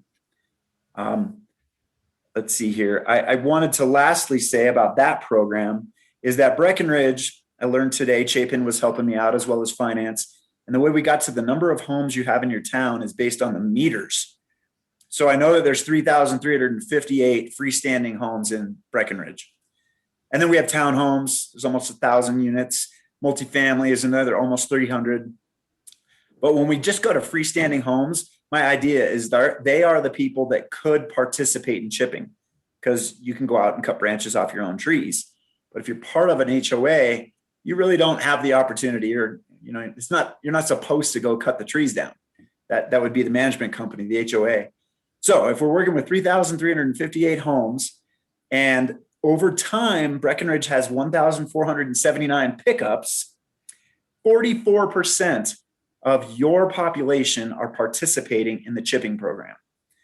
And I think that's somewhat astounding. Hey, Dan, on that topic, do you guys do like a drive around or anything? Have you identified some spaces, areas that we need to do some outreach, or is it just, are we doing okay? What's your assessment on that? No, I would say the latter. We're doing okay. Annually, the Wildfire Council talks about whether or not the chipping program ought to continue. And it would be based on a drop off in participation. And we haven't seen it. This last year, we had 2,200 homes across the county, of course, but that's about our level. The least we ever had was 1,600 homes, and the most we had was about 2,300 homes. So we're still tracking year after year after year with the similar level of interest. We are talking about private independent parcels, so it's kind of hard to call out one piece of land and say you need to cut 3 or 4 more trees. Of course, we do that a little bit too. The fire departments go around and do their assessments, and so that's occurring as well. But we're on the right track, I guess, is the best answer for all of this. That's my best answer. Does that answer your question? You know, Dan, on piggybacking on that, I mean, the pickup numbers are impressive, but with this last 2020, there's just been a phenomenal amount of real estate changing hands. Do you have a robust program of reaching out to some of these newer homeowners that don't have that historical knowledge of this program? Not directly. And the challenge there is our GIS information system has addresses, names and addresses. So a stamp and the paper and the ink costs about $1 a mailer. Yeah. And so it's challenging for us to send out mailers because very quickly it's $15,000. Yeah. I don't know, 20, however many homes are in the county. So especially with turnover. So I try to stay close to the HOAs or the management companies. And then it's just our sort of shotgun, publicly visible advertising and marketing campaign. How about social media? And that's coming. So the county's social media has been pushing out, and I do try to work with each of the towns to assist with that. Dan, have you reached out to the realtors? Because I know a lot of those guys do newsletters and such. You know, individually, no, but I will say that we're very close with the Summit Association of Realtors, and that's Sarah Thorstensen is the executive director. And every year they have actually footed the bill for a 4-page color mailer that goes to every homeowner in Summit County. Even if you live in Texas, you have some homeownership in Summit County, it gets mailed there. And it is really the chipping program and our wildfire prevention efforts are the main components of that newsletter. So it's been a great partnership. So last thing for me, I'm about to wrap up. I would appreciate it if you let me take us on a little quick walk across more than just Breckenridge. Yikes. When I get out that far, we see black lines and that's parcel lines. I'm going to go south real quick. And I hope I don't give anyone a headache when the screen is moving like it's going to, but here we go. I've lit up all the years, 14 through 20, all the color blocks. You know what? I'm going to go ahead and just go a little bigger. All the color blocks are participants in chipping. We know this because every Monday before the crew comes through, we drive ahead of the crew and we track every single home that puts wood out by the fact that there's a pile in front of that home. So Quandary View, I'm going to come backwards, go north to Brecken. I'm going to go a little bit beyond Blue River, right? We've got all the Spruce Valley Ranch, Spruce Creek. Here comes town once again. Silver Shekel, right? We didn't talk about that so much because that's in county, but it's right adjacent to town of Breckland. Summit Estates. And now I'm going to creep us a little bit further north. The high school, Alpensee, Alpenglow. Town of Frisco has been rocking it. They're participating in a huge way. And by the way, I'm pointing this out because it's really good for all of us. I know in the early 2000s, a previous governor said, Colorado's burning. Oh, that is not good for our economy. No way. So the more the communities across the county engage in these wildfire prevention efforts, the better it is for all of us, all of our economies, in fact. So we're going up the Snake, right? Here comes even a little old official municipality in Summit County, the 6th, Montezuma is actively participating. Nice. So I'm going to do one last, take us north just a little bit. There we've got, Summerwood, Corinthian Hill, Dillon Valley is big on board. It's good to see. Wilderness Mesa Cortina. I mean, we're seeing nearly back to that question about how we doing. Do we have a lot more work to do? It's ongoing maintenance, like Harry said, but we have an enormous number of parcels throughout the county that have participated. Here we come, Willowbrook, Three Peaks, even the brand new Summit Sky, Maryland Creek Ranch over there, they're on board. But the maintenance side, what I was just saying is this is an annual. And of course, cutting your grasses, clearing your roofs, but let's keep looking at growing vegetation. Fly us forward just a little bit. We have Pebble Creek, Boulder Creek, Sierra Bosque, Acorn Creek. Acorn Creek's got some good sized parcels. And then my last one, pardon the headache, as we drive north, about 20 minutes to Green Mountain Reservoir and Heaney. And we have active participation up there as well. And in fact, you can see even one parcel towards the lakes. What the heck are they called? Help me out, somebody. The lakes. Right here, Cataract Creek, Cataract Lakes. Cataract Lake, yeah. There it is, that guy. Yeah, So I'm gonna stop my share and just say thanks so much for your undivided attention and humoring me with all the maps we've been creating all these years. Being a visual person, for me to see something laid down like that gives me a good picture of what's happening. I'm not as linear, so the Word documents just are harder for me to understand. Dan, when do you start this program this summer? We start, oh yeah, great question. It starts Monday, June 14th, but I will call out Breckenridge. What's important to you all to know is the Highlands, right? We're going north to south. So we create polygons that bounce. So all of Breck isn't in one time of the year. So the Highlands is June 21st. That's a Monday and it's that week. We always ask homeowners to put wood out on Monday, knowing that it takes us all week to get through the service area. But if we've already gone down your road and then you put wood out behind us, it's yours to enjoy. Because we don't tend to go back down the same road. Thanks for the laughter. So that was Highlands. And then July 5th through 9th, right after Independence Day week, we've got Peak 8, 9, and the core of town. So those are coming. Little anomaly this year, we tend to go 16 weeks across to travel across the entire county. We had one shipping bid this year. So actually that's an ask for Town of Breck. Future years, 22 and beyond. If you know anybody in the forestry business, we're starting to grow thin on those who are interested in servicing this program. The contractor Series Land Care, they actually asked if we could take 16 weeks, compress it into 8 weeks, and they're going to do a subcontractor arrangement where Series hits 8 weeks, South Summit County, the subcontractor hits 8 weeks, North Summit County, concurrently. So actually our program this year goes from June 14th to August 6th. It's an 8-week shot, not all the way until October. So Chapin, you just popped on and you're kicking me off. I know you are. So I'd like to say thanks, everybody. Dan, thanks for the hard work. This is a great program. Yeah, it is. Indeed. We really appreciate what you do. Thanks so much, Dan. Next, we'll move to Ann Lowe with the Town of Breckenridge Open Space and Trails Division. Hello, everyone. We've got a couple of good projects lined up for this summer. The first one is in partnership with Summit County Open Space on one of our jointly owned parcels adjacent to one of the properties Carrie showed on Gold Run Gulch Road. This is our Peabody Placer property.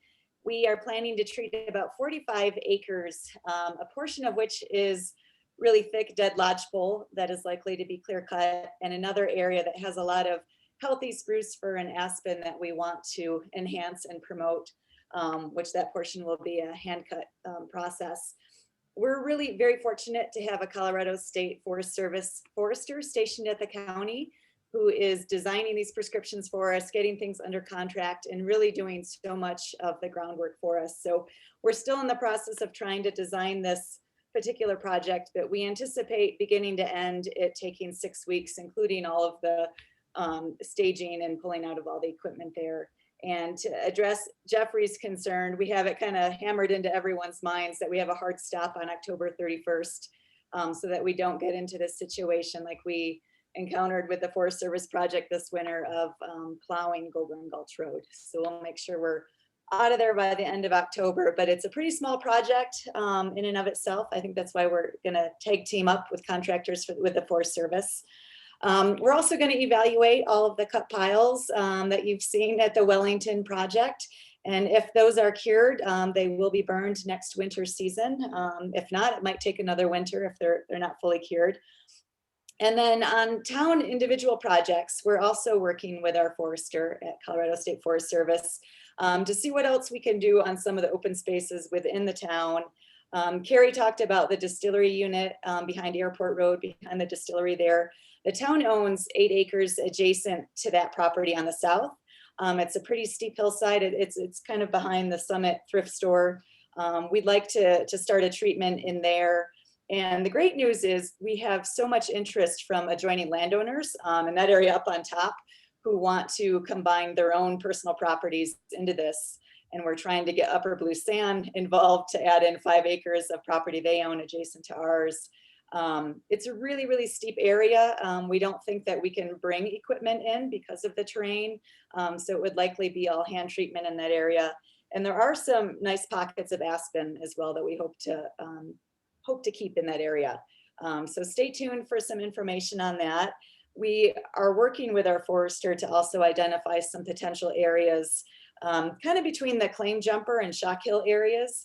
There are definitely some dead stands of lodgepole in there, but again, it's very, very steep. Would have to be hand treatment. We're looking to see what we can do in there. Our forester was able to get us some money through 1A and also Denver's Forest to Faucets program. And they're opening up another round of funding. So we're just trying to identify and evaluate projects at this point in time that we might be able to add to that. And then many of you might remember the big enclosure that went in the Barney Ford clear cut space. That was an aspen planting project with the Nature Conservancy in Summit County. And we're going to continue efforts this year, both to monitor the progress of aspens in there, but to do some additional plantings as well, which we hope to turn into some volunteer programs.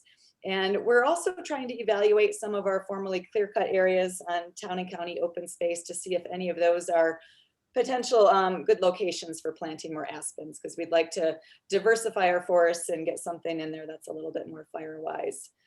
So that's all we have in the works at the moment, but I'm happy to answer any questions you might have. Thanks, Ann. That was great. Any questions? All right, Chapin. All right. Thank you, Ann. And last but not least here, we have the Red, White, and Blue Fire District. We have Chief Keating and Deputy Chief Nelson on the call.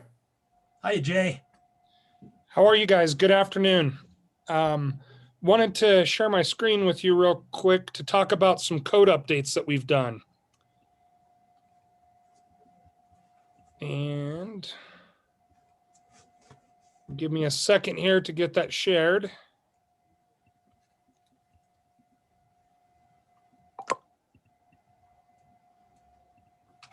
Looks like I'm not going to be able to share it. I apologize. In the memo that went out, we talked about the change between the old Zone 1, Zone 2, and Zone 3 becoming the immediate, intermediate, and extended zones. That was a change done by Firewise. And so following suit with that, we brought that into the language of the fire code. Another addition to the fire code was within the towns of Blue River within the town of Blue River, and then in unincorporated Summit County, the fire mitigation requirements came out of the International Residential Code and sit in the fire code. The reason we did that is we're trying to align all of these mitigation projects. And since we're involved to some degree in all of them, we are working and hoping to make all of these align to get the best mitigation we can possible. We also created a recreational fire permits program where we sent out inspectors between Summit Fire and EMS's district and our district to look at every recreational fire pit, chimney, or outdoor fireplace that burns wood to issue a permit that gives them parameters that they can and cannot burn under. Again, that was to align the different programs between the different towns and the county to make sure that there was consensus. And if you live on a county and town line, your neighbor is doing the same thing that you're having to follow. As part of that, we also deployed a program called Community Connect. It can be found on our website. Community Connect allows you as a homeowner to give the fire department important information about your property, propane tanks, dogs, family members that may need assistance, how to contact you in an emergency. Another tool that we have now to send out information as the county goes under different fire restrictions or different events are occurring within the community besides just using Code Red or SC Alert, the reverse 911 system. It's yet another tool that we have to get information out. In 2021, we want to continue doing our Defensible Space voluntary program. We've had great success with that. As part of that is we do educational workshops, albeit again, probably this year virtually. We've had good turnouts from property owners and homeowners associations with those. We're going to continue to support staff that is working to get certified under the National Fire Protection Association's Wildfire Mitigation Specialist Program. So that's a nationwide certification for doing mitigation inspections. So one of our goals is to work towards all of our staff that is doing these inspections to carry that certification. We are continuing to look at how we can incorporate GIS into our mitigation program to better track what's being done. Our visits, not only going out and looking at the properties, but doing follow-up and seeing what work actually gets done to track. And then we want to continue to work with the towns and the county to continue this alignment for the mitigation to fit together.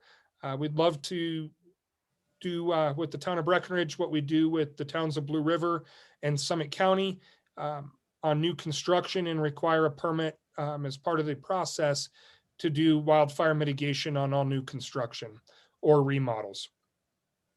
And then lastly, we're working with the county on a project that the sheriff started for us, and that is realigning ourselves within the annual operating plan for wildfire to ensure that we're being a good partner. When we designed the fire code originally, the fire code was designed to keep Summit County under stage 1 restrictions year round. There's some enforcement issues that come with that we're working on changing the language of the code to remove that Summit County is under stage 1 restrictions all the time, but really keeping this recreational fire permit piece intact. Because I think that's the biggest piece of what that push was of keeping Summit County under fire restrictions year round. The concerns with that and why we want to move away from that is it becomes very hard for our guests and really our community to understand what that means as they see regions around us going under stage 1 or stage 2 fire restrictions. They only saw Summit County go under stage 2. So it made it look like we were eliminating stage 1 fire restrictions and just jumping from everything's okay to everything's going bad. We're hitting the, the threshold. So in 2021, you will see us enter the different stages. Hopefully we don't have to. Hopefully we get enough moisture, but the stage 1 and stage 2 fire restriction steps are back in place. Jay, will you explain what is stage 2 fire restrictions? Is that no open flames, no campfires? Yeah, that basically stay inside, don't go outside. Things from you walking could start on fire. Yeah, so stage 2 prohibits a lot more of the campfire restrictions. So can't have any campfires, puts more restrictions on what you can use for chainsaws and what they have to be equipped with out in the forest. So it starts adding those kind of restrictions more so. Do we have any, is there enough enforcement on some of these things, especially in the dispersed camping areas?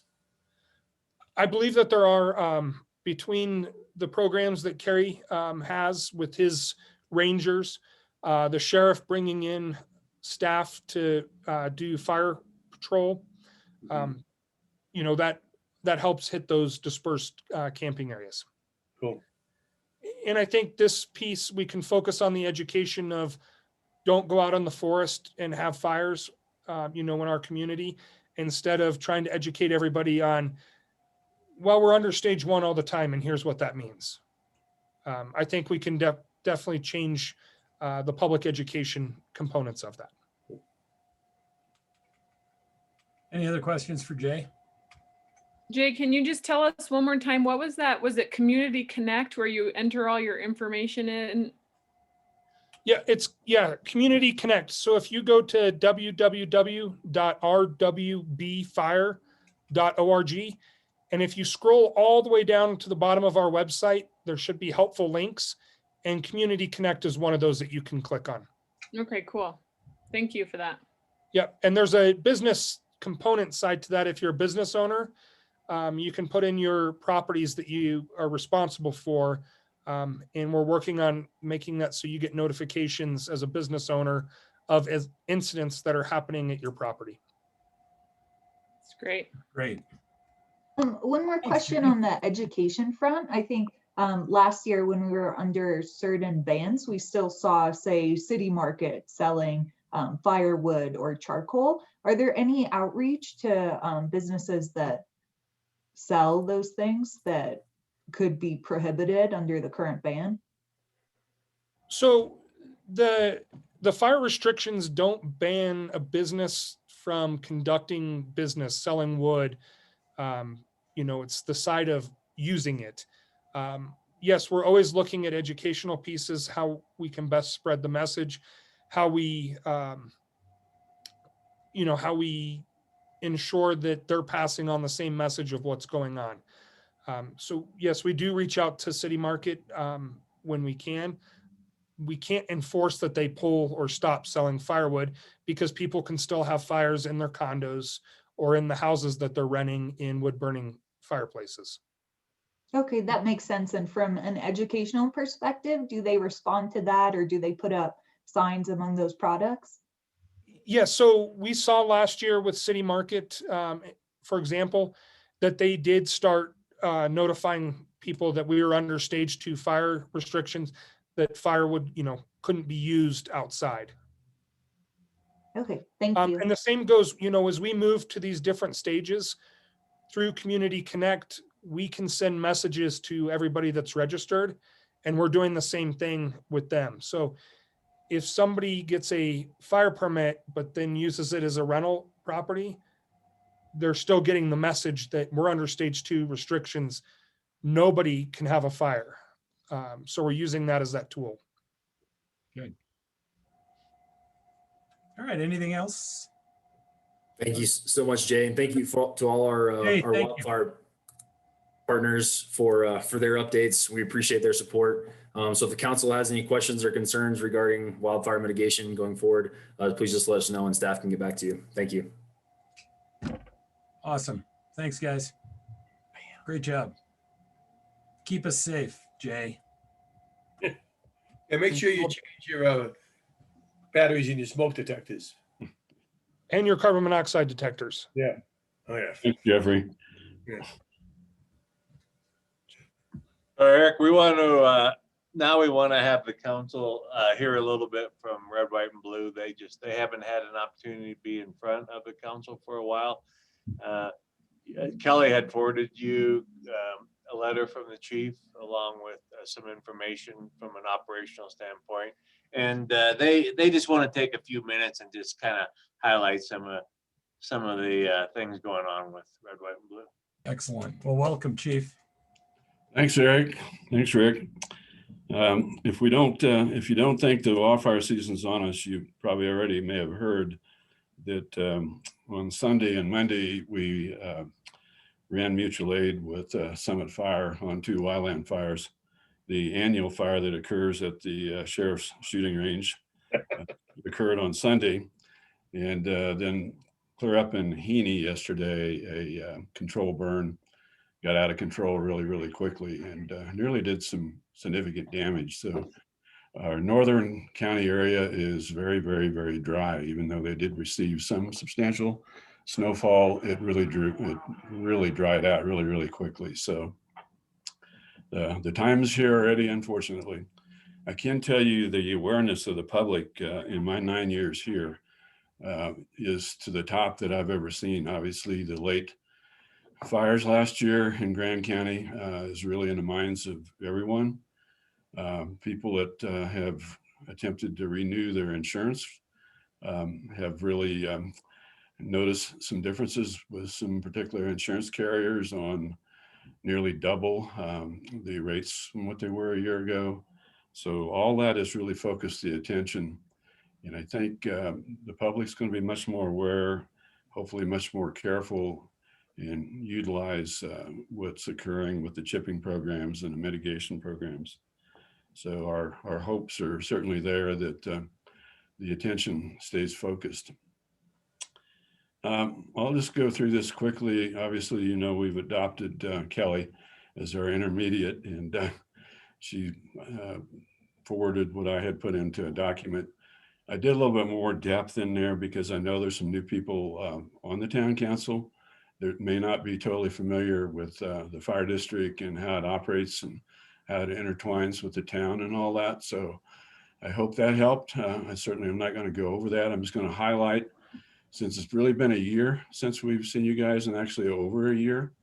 Many of you on the council know that we fought for very many years to change how EMS transport handled in the county. And we were finally successful in January 1 of last year to get an independent license from Summit County to operate. So we currently staff 2 24/7 ambulances.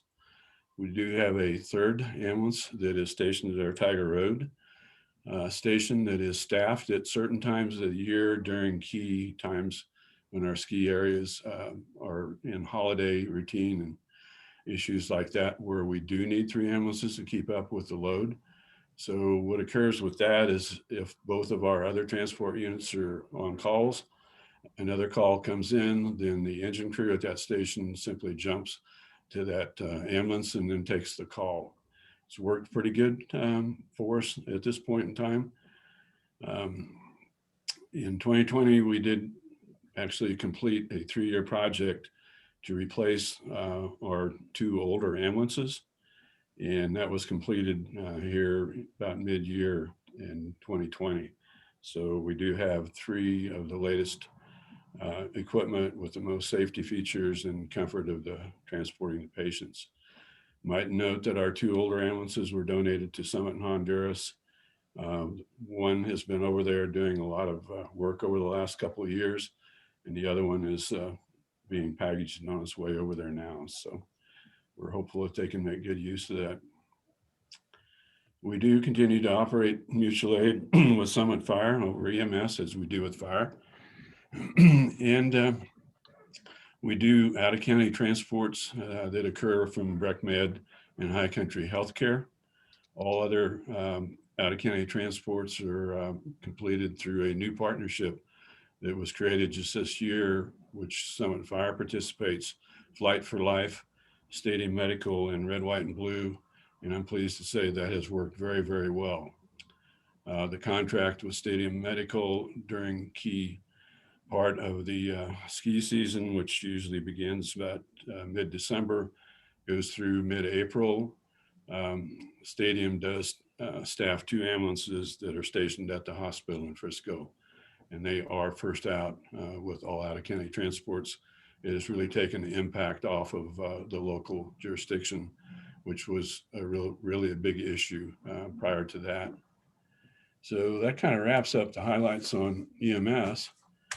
A little bit on the COVID challenges. I'm pleased to say that all the way through it, we maintained continuity of services. We really never did we never dropped below on our staffing levels. We were really in business each day and were able to handle the call loads.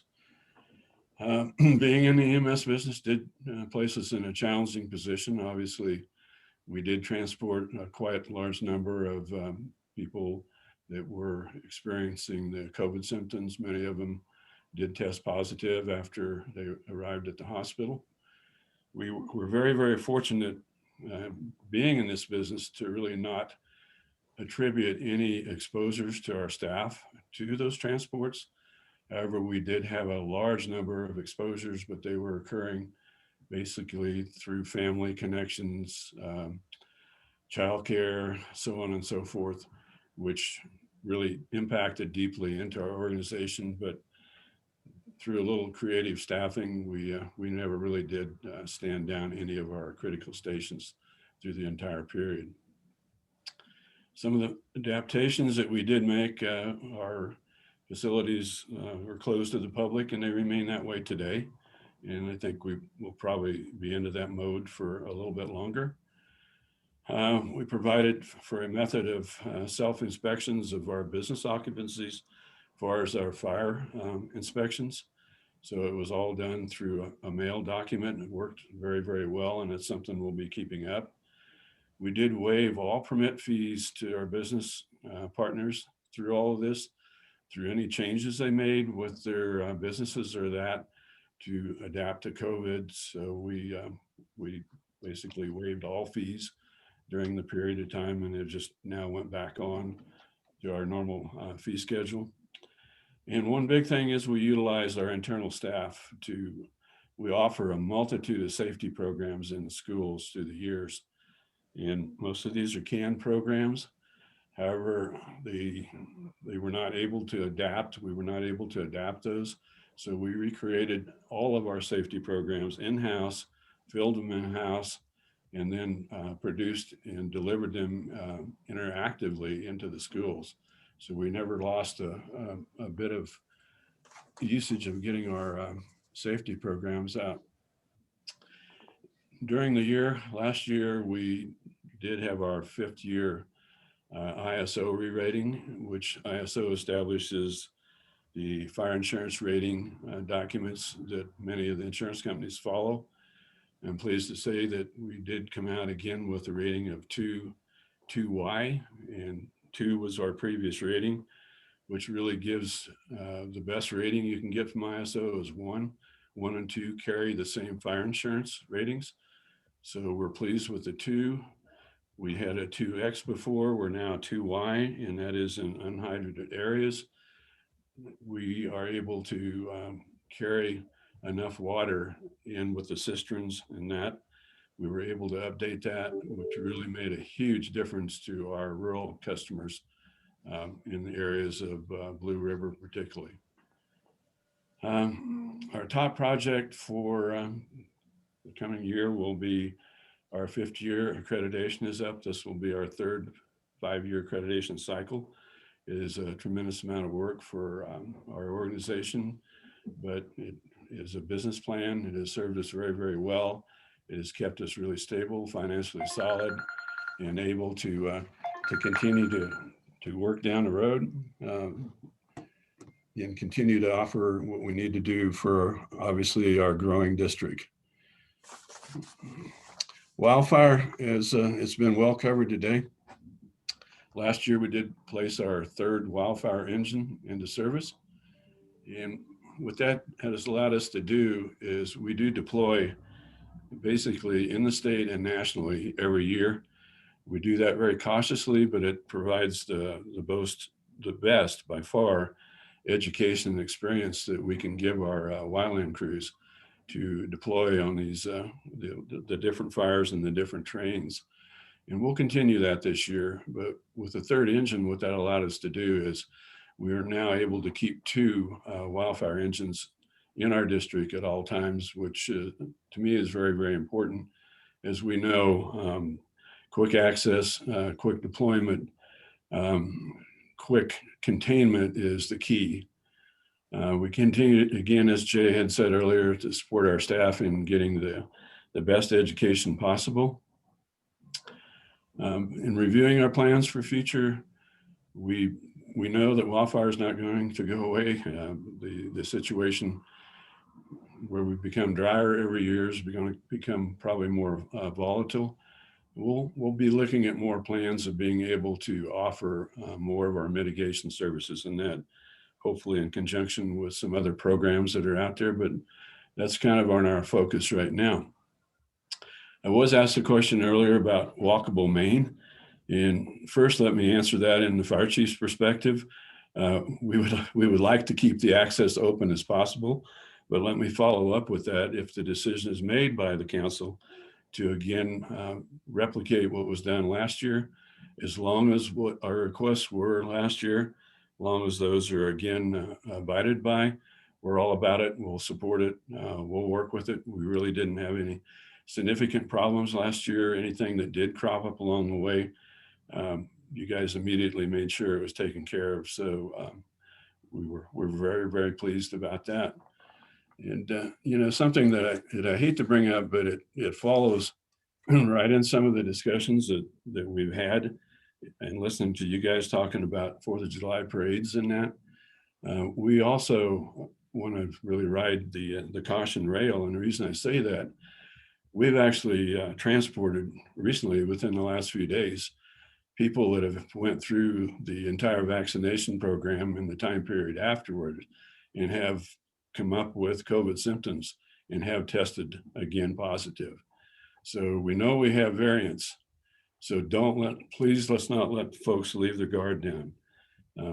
You're starting to hear a little bit of that on the national scale. And actually here in Colorado, I believe there was a nursing facility somewhere where the staff had received the full vaccinations, and part of the staff is now again suffering from COVID symptoms. So we're not out of the box yet, but we've came a long, long way, and let's keep up the good work. Questions? Any questions for the chief? I have one, Chief. Did you want to talk a little bit about response times this year, and have, you know, we've had some different guest numbers throughout the season. I'm just wondering how this is compared to prior years. We've, you know, we've always noticed the uptick during the Christmas and New Year's holidays. We've experienced that, and of course, we've all went through what had happened the one year with the ice sculptures or the snow sculptures and that. But, you know, we experienced something this year that we've not ever experienced before. And that is during about the middle of March, between about the first week of March and maybe the last week of March, we had a period of time in there that actually at 3 o'clock, 3:30 or 4 o'clock in the afternoon, Main Street actually replicated what it would during New Year's and Christmas. It did affected several of our responses, to where obviously a quick decision was made not to come out of the downtown station and turn left to go down Main Street, but to either go north and go back around the east side or go back around on Park. But the Park, we also found out, was backed up to quite a bit of magnitude. Not really sure what to attribute that to, other than we had more visitors during the period, but we've never experienced that before in March. Well, hopefully once we get the structure open, that'll solve some of that, Chief. Yeah, we would be hopeful that would make a good impact. Hey, Chief, what percentage of your staff lives outside of the county? I would say probably at this time about 45 to 47%. If you had asked me that about 5 years ago, I would have said 75 to 80. Really? We actually had a lot of people, quite a few of the new folks that we've hired, probably the last 5 that we've hired, have really scraped and found lodging one way or the other, either in Breckenridge or right on the north edge of Park County. I mean, we do have people that have purchased properties in Alma and Fairplay, but that's close proximity. It's almost like having them here in Breckenridge, and it's something we've not seen for quite a few years, but our numbers have really improved of having the people within our district. That's great. Hey, Chief, one quick question. That fire at the shooting range, was that from a trace around?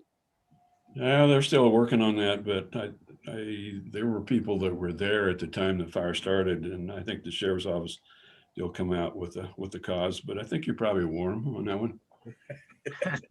That's what you call a fire pun. Yeah. Hey, Chief, how many wildland engines does Summit Fire have? I'm just curious how many we have in the county.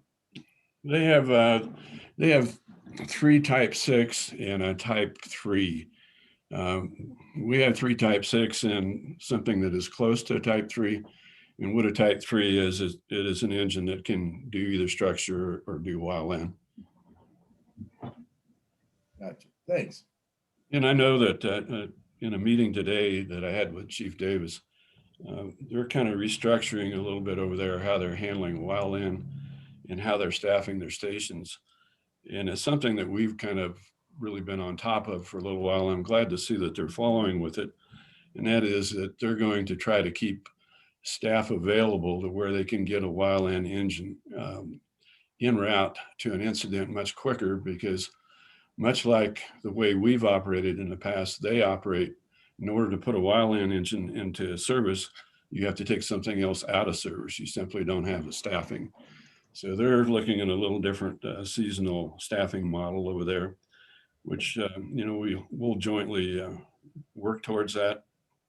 It's kind of all about how much can you afford to have in prep. But at the same time, I'm really thankful about one thing, and I know you guys have heard this on TV, and that is the uptick in availability of air resources, which is going to be probably at least a third more this year than we've ever seen. Wow. The key to getting these fires under control absolutely is not the number of engines that we have, or not the number of ground people. It was like what we experienced with Peak 2. The engines were no value whatsoever because you couldn't get close enough that they have to put backpacks on and hike in. And that's what happens so often. So getting that airdrop, even if it's a helicopter water bucket airdrop, quickly on that incident, that makes all the difference in the world. So we're promoting that. We're so much behind that. That's the best tool that we have. The only other tool that we have is what you had heard today, all these little pockets of mitigation around, they all will make a difference. And the biggest, most important one to me is what's happening up on the north edge of Peak 7, because that's what's going to save our area in Breckenridge. If we have a fire breaking out north, it's going to be the work that has been done after that Peak 2 fire and the subsequent work that has been done these last few years, and the other work that was described today. Those projects are so important to make sure that they do continue to be funded and get under contract and get done. I know unfortunately, the Forest Service did receive, particularly on the work that was completed here last year on Peak 7, it did get a degree of public pushback for a period of time, but I know some of our folks here worked with the residents up there and finally got that calmed. And some of the people that have lived there for years just had issues with the tree population disappearing. Understandable. Anything else, gang? Chief Keating, I want to say thanks for the memo. That was pretty robust and helped me understand the district and the important work you do, and just how unique a lot of aspects are, how you're accredited both in fire and EMS. I did have a question. I was curious about long-term funding. Now that Colorado voters decided to de-Gallagherize, what does that mean for the district? Are you in a better position? I'm just curious about your take on that. We did go through the Gallagher election ourselves. Current time, knock on wood, current time, we're feeling fairly solid, but at any time, as we know, the legislature can make a rapid move and really come up with a completely different percentage on how the property tax rates are set. And let me just say, I'm not comfortable past what is in front of us right now. We've done really good management in this district, and I can say that we are extremely financially solid, but that could evaporate in 2 or 3 years pretty quickly. So we're watching that very closely. And, there's not been a lot of movement so far in the legislature this year, but I just came off of a conference call yesterday that it's still being worked in committees, and there still really could be some action coming out this year that we want to watch really closely.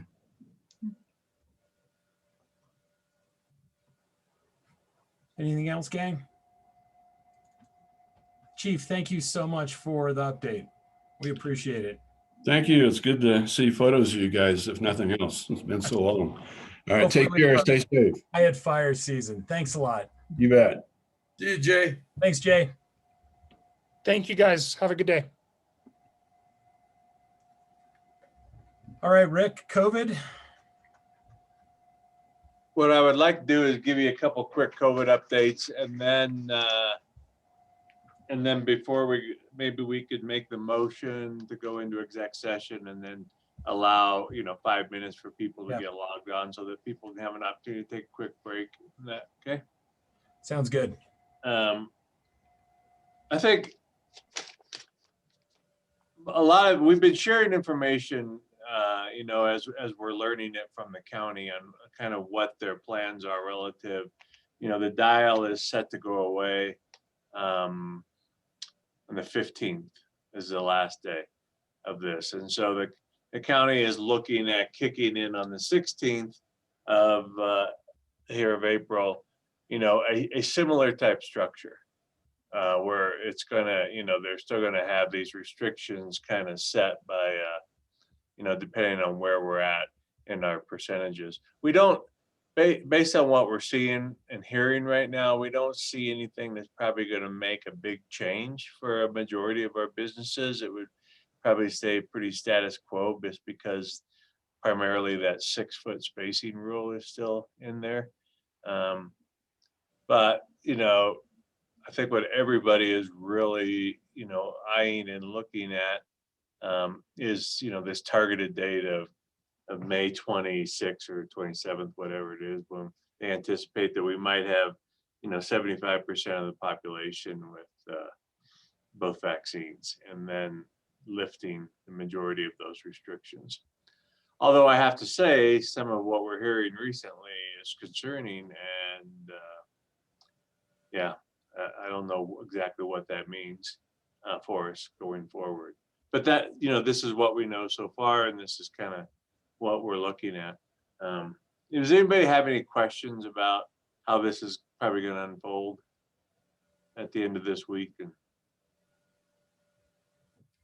we are communicating with our business owners throughout this and sharing information primarily with, the Restaurant Association is staying on top of that. So the other thing that I think we need to discuss is a pulling out and the phasing out of our mandatory mask zone in town. And we're certainly seeing those mask restrictions lifted for outdoor people unless they're in a group setting for longer than 15 minutes, et cetera. But for primarily what we're seeing out there, I think it's probably time for that to come down. And if you agree, we want to move towards that probably, at some point next week, getting them down. There are some town manager orders that were done earlier that I will have to resend that pertain to our mandatory mask zones. But and we still want to have some communication with transit and see how that plays into it, especially around the transit station. We may still leave a zone there just because those people have to get onto a bus immediately, and they're still required to wear it on the bus. So that might be the only exception that comes to mind right now, would be the land around the transit station. But other than that, certainly in the core of town, we've closed the sledding hill, and I think we did them around that area. So, it's no longer pertains to that. But how do you feel about most of our mandatory mask zones stuff coming down. What are the people that went to call it? Like, what do the experts say, Rick? Well, I mean, the experts are telling us that they're moving away from requiring masks outdoors. Okay. So what about, so I feel like a big reason why we had the outdoor mask zone in downtown Main Street was to support our businesses, so that's an easier conversation. Anybody have any ideas about how, because as I understand it, masks will still be required inside. Aaron, honestly, we're getting to the end of the season. Business is really slow all of a sudden. It's a lot easier to deal now with, at least, this is just me and my partners. It's a lot easier to deal with people now than it was 2 weeks ago. So, we still have mask signs all over the place. I feel like this is the right move. It's just that time. Pretty soon there's really nobody. I mean, if you look at the booking chart, we get a little bump this weekend, and then, if we do this, say the 19th, the biggest bump we have is there's a weekend at 30%. But other than that, we're at pretty much 20 to, between 20 and 30% now through, at least through the end of May. So. Okay. Yeah, I'm in support. I'd really like to continue listening to our community in that way of how we can support business owners. If it becomes, and that's great. That's great if it's less than an issue. Once tourism, pops back up. I mean, I'm still reeling from what Chief Keating just said. I was not aware of that type of statistic with people who have been vaccinated. So I think we keep an eye on it. But yeah, I'm in support. I am too. I think it's time. I agree with Eric. It's getting a lot easier. Things are quieting, which is typical this time of year. Those that have given us a hard time in the past or even matter now because they don't want to wear it. They're like, you guys are crazy. You got this outside mask thing too. And so that just antagonizes them even more. So I think it's time. Hopefully we keep them down. Hopefully we don't have a fourth surge or fifth or whatever number we're on. So. But Jeffrey, I do want to keep the education about wearing them inside. If that's what the health experts advise, I am a little bit, concerned about this, but I think this time of year it's fine. But if we spike, I'd support reinstating it in the summer. Yeah, I'm with Jeffrey. I think, especially outside, we know the transmission's not as, it doesn't happen as often. So I'd support letting the mask mandate fade. But to what Jeffrey just said, Aaron's point, if our businesses need that support, when it starts getting busy this summer at any point, reinstating it. I mean, honestly, the people that are wearing masks now are wearing masks because they get it. There's still people that show up, and not today, but a week ago, there was people that still walked in with no mask. And I still wonder how they got to me through all of this downstairs with no mask anywhere. Oh, do you have one I can have? No, I don't. You can go buy one somewhere. It's unreal. But those people don't. The same people. Anyway. Those are the same people that they had bib overalls without a shirt on underneath. Is that crowd? I'm not saying anything, man. Okay. I'm good with it, and I like your idea of the 19th, if everybody else is in agreement with that. Yeah. All right, we'll move in that direction. And yeah, if we're still having people wear masks in our businesses in July, then we got something else going on. So we'll see where we're at. What I'd like to do is, not knowing how long it's going to take in the exec session, I suggest we go into exec session now, and then whatever time we have after that, before 7 o'clock, we could come back into a work session and, do some council reports and et cetera. I have a few items to go over under town manager, but I'd like to get into exec session because we do have a few things we need to talk about. And so if we could have that motion made now, and then we'll give everybody about 5 or 6 minutes if they need a restroom break, and then to log into the exec session. Shannon, when did you send out the language for the exec? I sent Rick, it to you. Rick sent it out yesterday. I can send it to you right now. If you want. Well, I got it. Okay. All I right. move that the town council go into executive session pursuant to paragraph 4A of section 24-6-402 CRS relating to the purchase, acquisition, lease, transfer, or sale of any real, personal, or other property interest. Paragraph 4B of section 24-6-402 CRS relating to conferences with the town attorney for purposes of receiving legal advice on specific legal questions. Paragraph 4E of section 24-6-402 CRS relating to determining positions relative to matters that may be subject to negotiations, developing strategies for negotiations, and instructing negotiators. And paragraph 4F of section 24-6-402 CRS relating to personal matters. Second. There is a I'm motion. glad I didn't freeze. Motion has been made for the town council to go into an executive session pursuant to paragraph 4A, section 24-6-402 CRS relating to the purchase, acquisition, lease, transfer, or sale of any real, personal, or other property interest. Paragraph 4B of section 24-6-402 CRS relating to conferences with the town attorney for purposes of receiving legal advice on specific legal questions. Paragraph 4E, section 24-6-402 CRS relating to determining positions relative to matters that may be subject to negotiations, developing strategies for negotiations, and instructing negotiators. Paragraph 4F, section 24-6-402 CRS relating to personnel matters.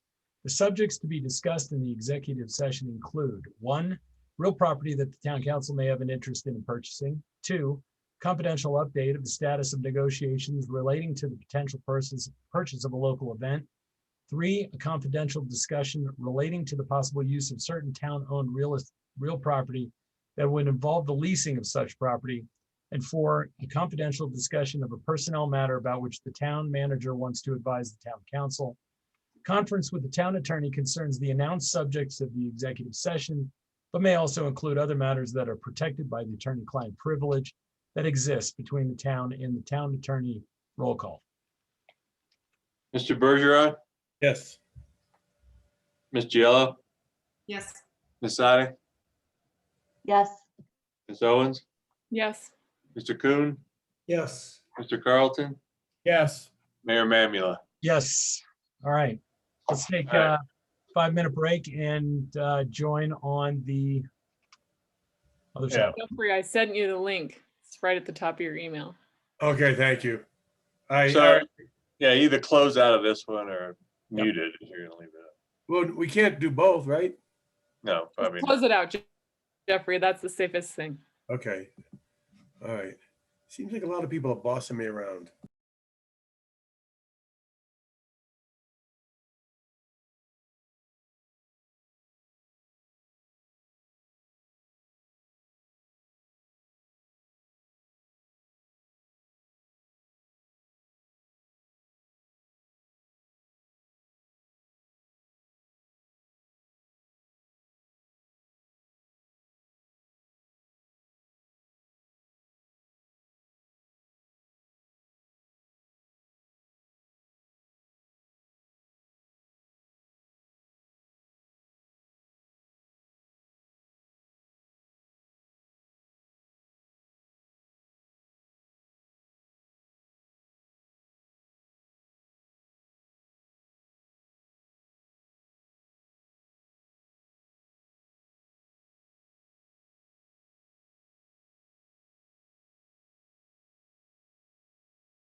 Regular meeting for the 13th of April, 2021. Roll call, please. Ms. Sade, Here. Mr. Carlton. Here. Mr. Bergeron. Here. Ms. Owens. Here. Mr. Kuhn. Here. Ms. Giello. Here. Mayor Mamula. Yes. Before we move on, we will be having communications to council in just a minute or so. These will be non-agenda items only. You have a 3-minute time limit. If there's 2 ways you can do this. We do have a Q&A function at the bottom of the Zoom call. So if you want to start writing a question to us right now, we would appreciate that. And I will read them and we'll go on for there. If you feel like you need to be seen by the council, we already have one person that has requested that. Please, in your Q&A notes, please note that you would like to be pulled over into the meeting.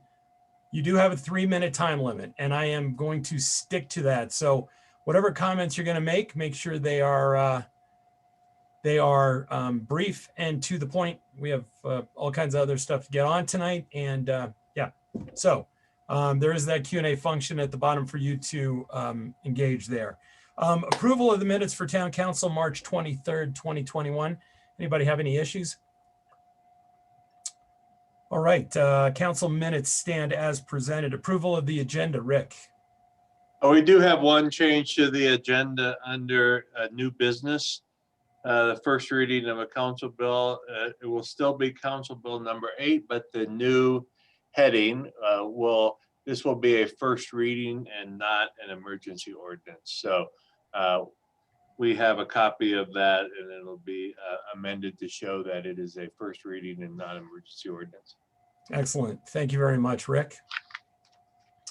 All right, now we go to communications to council. We have citizens' comments. Once again, either use the Q&A function at the bottom of the screen or note that you'd like to talk. There is a 3-minute limit. And I do know that Mary Waldman has asked to be pulled over. So Chris, if you can do that, I would appreciate it. So Mary is here, and Mary, you go ahead and start. All right. I'll keep it brief. So dear Breckenridge Town Council, I and the teams at Summit Mountain Rentals have faithfully served you in past. I supported the lodging tax back in 2010. I generously supply free vacation housing every time the BTO or the town requests it for whatever and whomever you want to bring to Breckenridge. I pay sales taxes on time because we are partners with a mutual goal. Mark and I have established a donor advised fund with Summit Foundations back in 2016. And since then, our homeowners and I have donated over $70,000 to FERC, CMC, LAPS, and the Dillon Ranger District and other local charities because we believe in giving back to local community for the good life it built for us. During the past 12 months, we quietly and religiously followed and enforced the public health order for the greater good, for the health of our community, no matter the cost. 3 weeks ago, Summit Daily reported you considering increasing lodging tax to support transportation or childcare. Then 2 weeks ago, a bombshell. It reported you are in favor of an immediate moratorium on short-term rental licensing. I no longer feel that we are partners with same goals.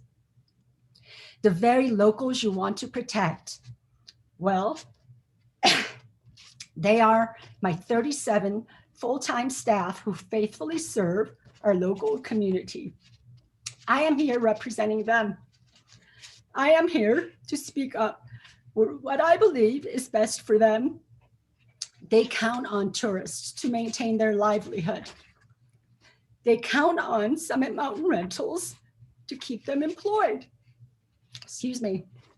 The locals you speak of advocating, I feel that they are not locals at all, but a new generation of homeowners who now live here and don't want to share.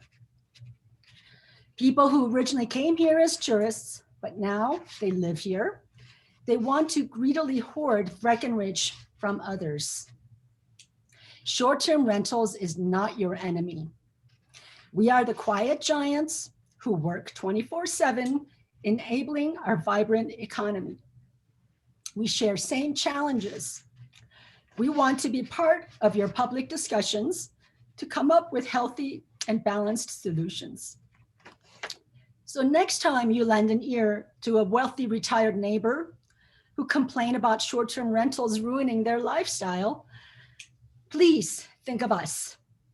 Think of my 37 full-time staff who need you to stand up for their rights. Thank you. Thank you, Mary. Mary, I know you're going to be part of the roundtable tomorrow. And you need to, first of all, understand that at no point did the entire council think a moratorium at that point was the thing to do, which is why we didn't do it. And we decided to go down this road of having these roundtables because what we're looking for is solutions. Because over the last 10 years, we've lost over 500 long-term rental units to short-term rentals. And the council sees this as a problem and we're looking for solutions. So we're not using a heavy-handed approach. We're going out to the community. We had our first roundtable yesterday. We're having one tomorrow with lodging. We have real estate. We have homeowners. We have community members. So we are trying to come up with a solution that sort of fits as many people as possible. So thank you for your comments. I do appreciate it. Just because it was in the Summit Daily, while they reported accurately, they did not report fully on what we had talked about. It was a much longer discussion. And there's a lot more to this than just what was in that article. So thank you for commenting tonight. I appreciate it. We'll see you tomorrow at the roundtable. Thank you. All right, it looks like there is no other early public comments. So we got a BTO update. So I'm going to close the public hearing session. Of course, you can always get to us at mayor@townofbreckenridge.com, which a lot of you do. Who's BTO tonight? I'm trying to get Lucy over here, but she may be having some internet issues. Is that correct? So. That is correct. There she is. Made Hey, it. Lucy. Made it. Sorry, I've got, I'm getting an unstable internet thing, so if I drop, I will send you whatever I don't do here. Welcome. Thank you. Good evening, everybody. So I thought I would do a quick visitor mix summary for what we have this winter. I presume what we have through last week is not going to change through the end of the year. And not surprisingly, our day visitors are at 32%, which is a 23% increase over last year. So we're 32% over 26. It's much more of an increase than I expected. I thought we would have more, but not that much. I will say that I don't think it's all Front Range. A day visitor would also include somebody driving over here for a day from Eagle or somebody staying at Keystone, that kind of thing. But that's a pretty significant shift in our mix. Our out-of-state, overnight out-of-state folks stayed at about the same, just a little over 50%, similar to last year. International is what shifted. It went down to 0 from like 4 or 5% is what we normally have. So just a shift there in the day visitors, which I don't think is shocking for anyone to hear. Length of stay was a little better. And our key markets, the Texas, Florida, California, usual suspects, that was all pretty similar. The percents there were the same. Of our out-of-state guests, well over 50% flew, which I thought Bill and I are quite surprised by those numbers. It's actually 62%. So we wouldn't have bet on that one. The other big significant change is going to be relevant for you all, and it's difficult for me to put this out there, but it's what the data says. Our bookings, the Airbnb and RBO through last Monday was 51% for the year. In 2019, which would be the last normal year to compare to, it was 35%. And so, Lucy, that's 51% of the total bookings? Yeah. Compared to 35 in 2019, which would have been our last normal. You know, we're starting to compare to 2 years back just because it's a little more apples, right? Property management was pretty consistent. They stayed at about 14%. The big drop because we don't have that much more lodging this year, but the big shift was the OTAs, the Travelocities, Expedias, that really dropped. And it makes sense because people wanted to book where they knew they would have a good cancellation option if they needed it. So they went directly to the property management company, or they went to RBO, Airbnb, because they were very good with their cancellation policies. Timeshare bookings were pretty constant at 6%. So that's the mix. So a shift to day and that shift to in the booking patterns is what I would call out there. Any questions or comments on that part? No, can you send that to us? Oh, Those- absolutely. those Yeah. numbers? Yeah, and I'll give you some more specific ones when I send it. It's a lot to read. Excellent.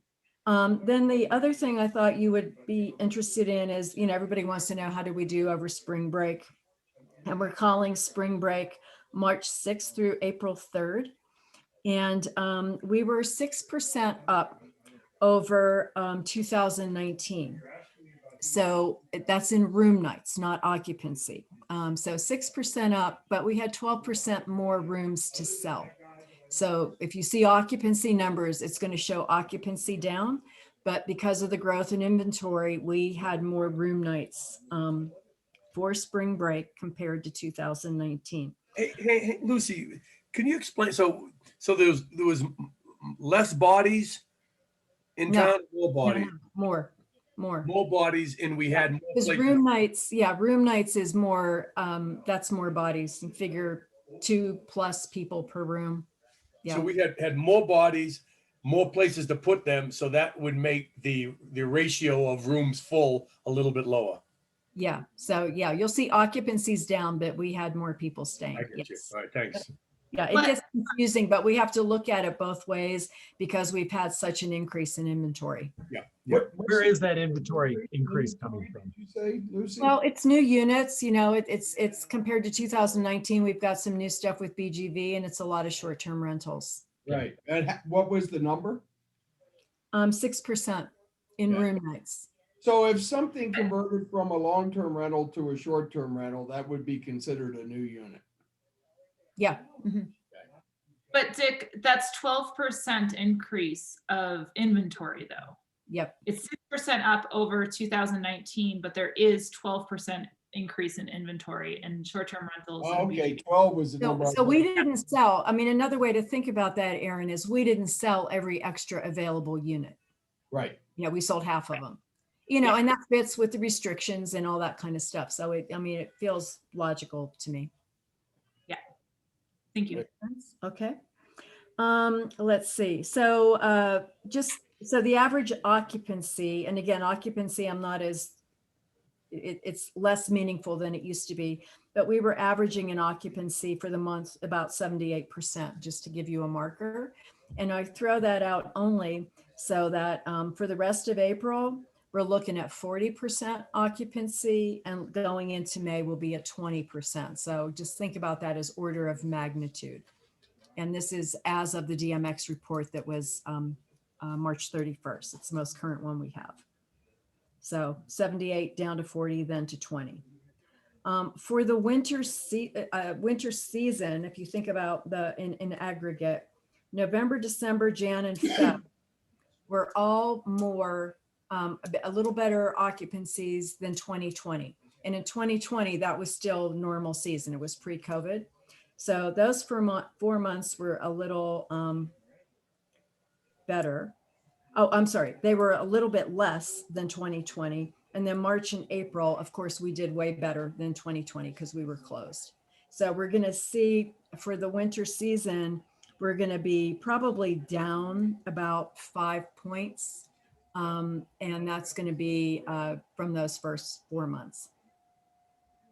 So, actually, it's pretty good. We're pretty close. We're pretty close to a normal year.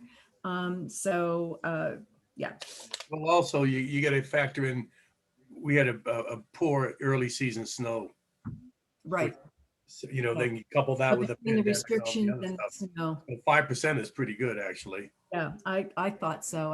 It's coming in better than I would have Yeah. guessed.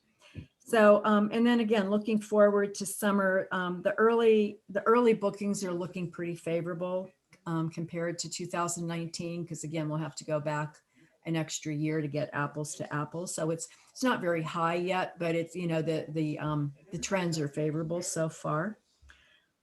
So that's what we have for lodging. Anything else you want to ask, or I could clarify a little more? And I will write all this up and then send it to Shannon. Okay, then I just want to make sure, I think you all know, but the resident survey was completed and it's out. It went out on Monday, and postcards went out, so it's in all the post office boxes. We did emails to all the major employers, really encouraging them to get it to employees. I want to make sure that we really work hard to get employees included, because we're going to start losing people really fast. Postcards will hit everybody, but we are not able to do the boxes in the UPS post office place. They won't let us do that. They'll let us put a stack on the counter. So I think in the last round, you know, we heard from people that said they never got it in their mail, which I couldn't understand, but that's why. So the UPS mailbox folks will have to do a little extra work to catch them. And we're also hopefully going to put some, if it's okay with Rick and Shannon, put some at the rec center so we can catch employees there. So that's out, that's live. It's translated into Spanish. I don't think that's remotely enough to do. We will, I'm going to try to get with our DEI advisory group and talk to them about what are some other things we can do to have the conversation with those segments of our population. It might be more focus groups or some kind of other informal meetings, but the survey's there in case somebody wants to take it. We have not had a lot of participation on the Spanish version of the survey in the past. So that's out. And then last thing is, if you haven't heard, last Wednesday was Kathy Ritter's last day running the Colorado Tourism Office. It was quite unexpected across the board, I think. And the new OEDIT director, the replacement for Betsy Markey, his name is Pete Myers. We met with him today. He's a former chief of staff for Governor Hickenlooper. So he's going to be taking over OEDIT, and he's also the new economic recovery director for the state, in addition to running OEDIT. And so we'll be working with him on the search for Kathy's replacement. So that's just pretty recent news, and I can't tell you much more than that because I don't know much more than that. So that's what I've got. Excellent. Any questions for Lucy? Any more questions? Lucy, any data that you have that you're seeing that can help us make some, you know, data-driven informed decisions about this discussion with long-term, short-term would be great. Yeah, well, what we'll do is we'll do some crosstabs and kind of slice and dice a few different ways so we can look at it from multiple viewpoints, because one set of data is always a little scary to just use one, right? We'll do that. Okay. Awesome. Thank you so much. Thank you. Okay, we got continued business, nothing new business. We have a first reading. I'm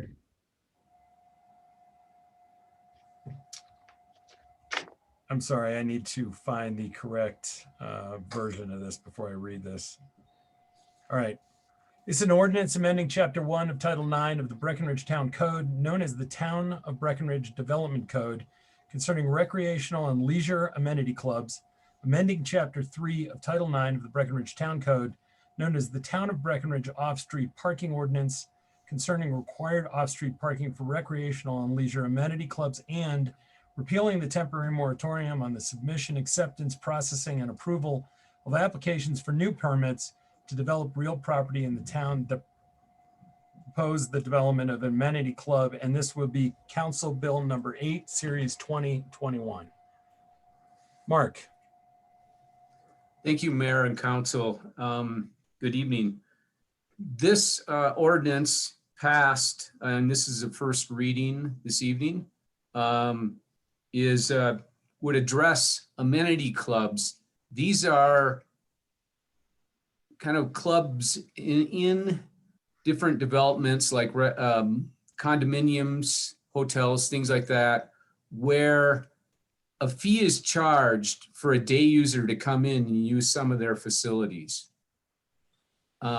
It also applies to timeshare interests in like a condo project. A fee may not be charged, but the owners of those timeshare interests are allowed to utilize those when they don't have an overnight stay. So we've created a new category for these amenity clubs, and associated with that is a requirement that commercial density must be used for these. In the past, amenity spaces were allowed based on just a bonus that was provided in the development code, essentially. So that has changed now in terms of if it's used for an amenity club, which is defined here in the ordinance, you need to use commercial density. We've done some other things as well in here where we've outlined that those day use activities can only occur to the extent that there are vacant rooms in a hotel or condominium project, or based on available parking, whichever it yields a lesser number. Those are a couple of the highlights of this ordinance. And it goes into a lot of details about that the managers of an amenity club will need to manage their reservation system, that the town can review that at any point in time and ensure that it's being properly managed so that we're not seeing essentially additional trips on our roads and that, more traffic, that type of stuff that's a result of this when these happen. So that's a really brief overview. I will indicate, as I did in the work session earlier, we did find just a couple spots in the ordinance that staff will be coming at second reading with some provisions under the definition of recreation center, which is different than a recreation and leisure amenity club. We're going to eliminate the discussion regarding within a residential use because it's not intended just as within a residential use, it's for any commercial use. That's on page 15 of the ordinance. And then on page 17, the language under section 4D, meeting rooms and conference rooms or recreation and leisure amenities, that should be changed. The word recreation and leisure amenities shows up about 3 times, I believe, in that paragraph. That is taken from old code language, which has been amended about a year ago. The recreation and leisure amenities portion of that is no longer in there. So we want to make a clarification on that. The other thing the staff is looking at doing is also taking out the -2 points that are associated with that, because commercial density will be required for any amenity club. So with that, that's a high overview, and I'd be glad to answer any questions. And obviously Tim Berry is here as well. I do believe that the one clarification may be that I don't think that this ordinance tonight will remove the moratorium. We'd have to keep that in place for a while. Okay, questions for staff or Tim? So we're looking at this form that was handed out by the town attorney, correct? Yeah, Jeffrey, it is the non-emergency version of the ordinance. Yeah. That's the title of which Eric read into the record.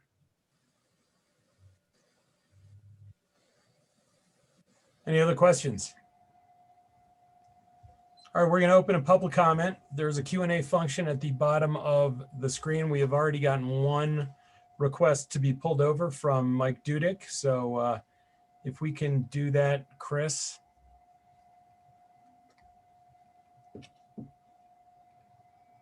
Hi, Mike. Hey, Eric. All right, the floor is yours. Thank you.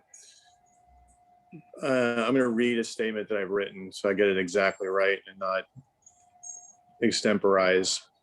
Yeah. BGV strongly objects to this amenity club ordinance. It makes me sick to my stomach to feel the need to come before this council and strongly state my objections to the path you are following. All of you nobly serve our community in the spirit of making it better. This ordinance, however, is targeted directly at BGV's business model and will dismantle a product that has served this community and its guests in a manner of excellence for over 30 years. Although this ordinance will harm BGV, it does not address the problems the town aims to solve. First, the emergency ordinance nature of this. The town initially proposed this as an emergency ordinance.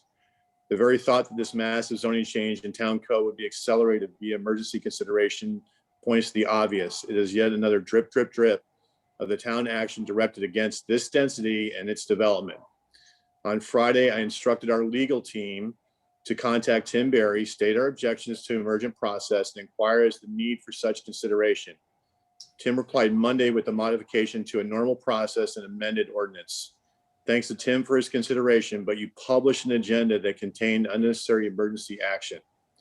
Am I mad? Yes, very. Mike and I and Rob, before he passed, have worked for over 30 years to build and develop resorts in this community in a socially, environmentally, and philanthropically responsible fashion. To be targeted legislatively is beyond personally hurtful. Tim had to recently remind you not to disparage projects approved by previous town councils, to listen in public meetings and in recordings of your November executive session and hear disparagement of our buildings and our business model is disturbingly wrong. Second, this code change is unnecessary and mass matters. There has been zero discussion at town council level detailing that I've listened to, detailing current conditions versus historical builds. The size and scope of what could be built with 143 SFEs has never been requested by this town council or staff. Chris Kulik reported that the recently built larger projects of the last 10 years or so use nearly all of their 25% mass bonus per code on the necessary elements of a large condominium building. That's the hallways, lobby, front desk, back of house, etc. The code-based reality is that our buildings on Peak 7 and Peak 8 are nearly 33% larger than what could be built today with the same density under existing code on the gondola lots. How? Because it's all about the mass. First, baseline mass bonus for a condominium building is 25% of the residential for things like hallways, lobbies, etc.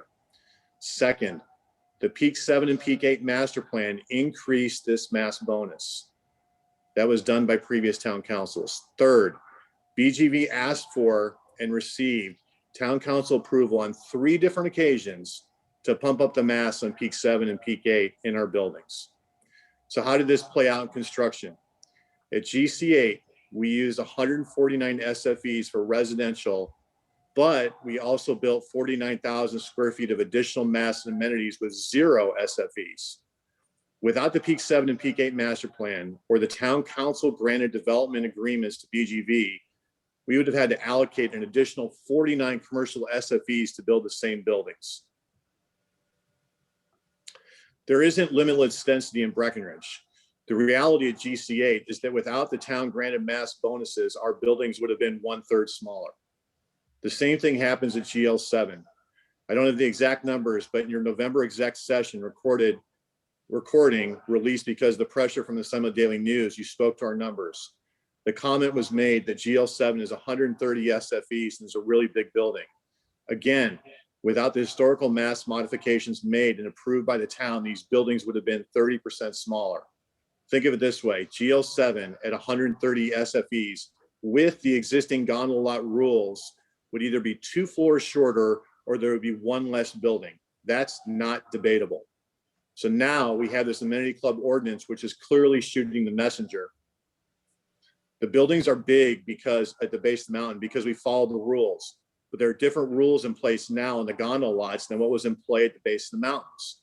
So without lifting a finger, without singling out BGV, without doing a thing legislatively tonight, the buildings contemplated in the gondola lots by BGV or any other developer will on average be 30% smaller than what the same SFEs would have yielded up on the hill, 30% smaller. The town council can literally do nothing and accomplish everything. A smaller building footprint per SFE by 30% than what you currently see before your eyes at the base of the ski area. Doing nothing, you get that.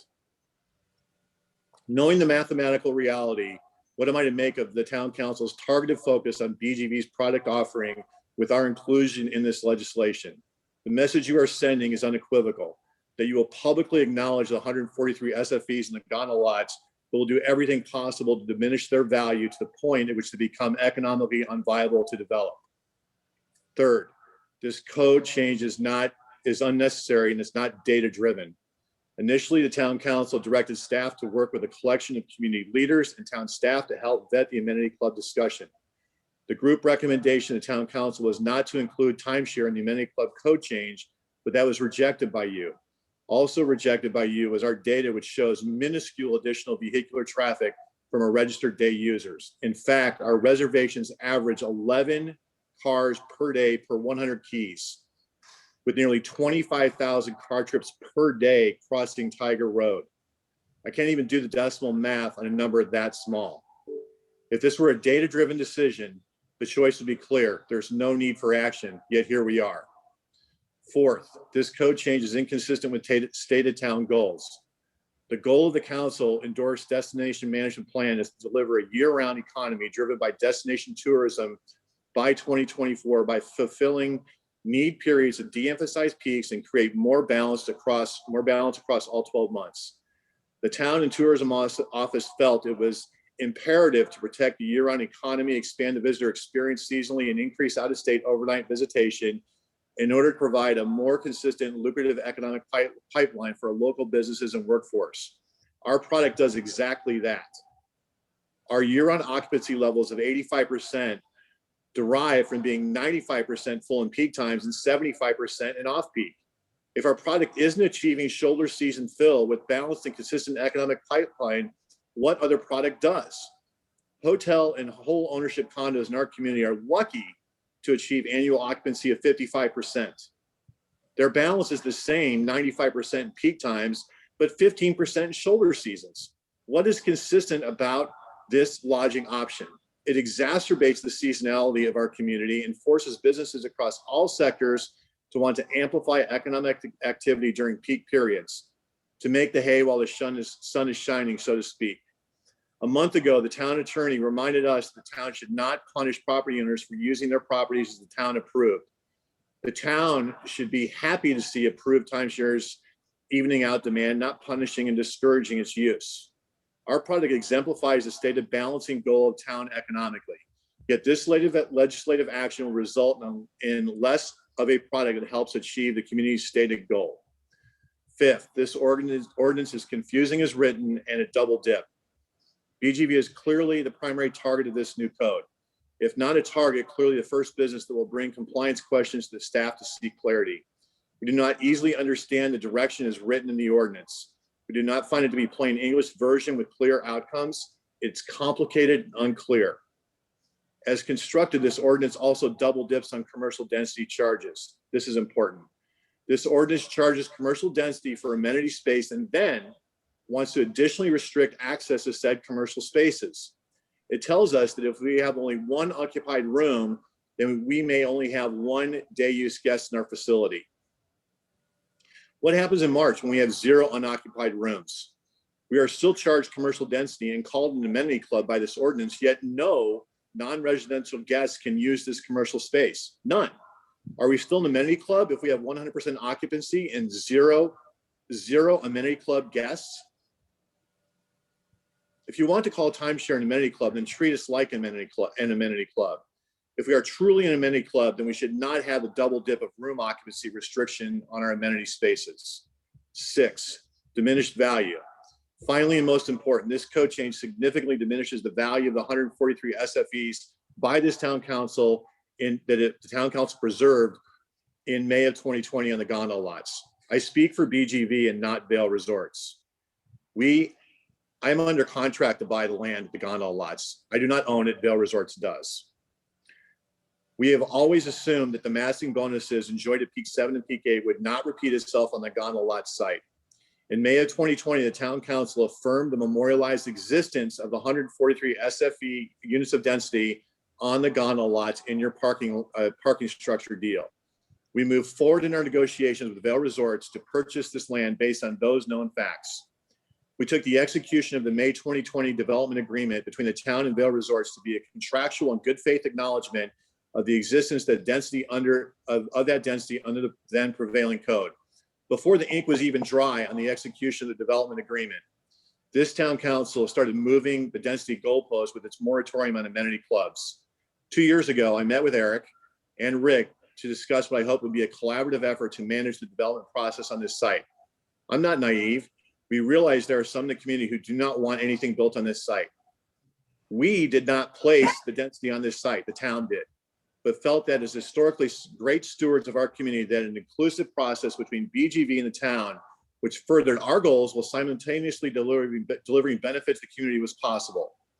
Over a year ago, when staff reached out to BGV to let us know the town wanted to work with us on a land swap for a new bus station, I thought the spirit of collaboration was alive and well.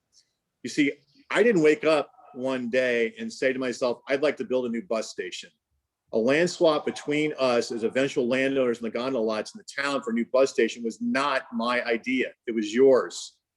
In July of 2020, this town council listened to a staff presentation and 3 different configuration options for a bus station, a new bus station.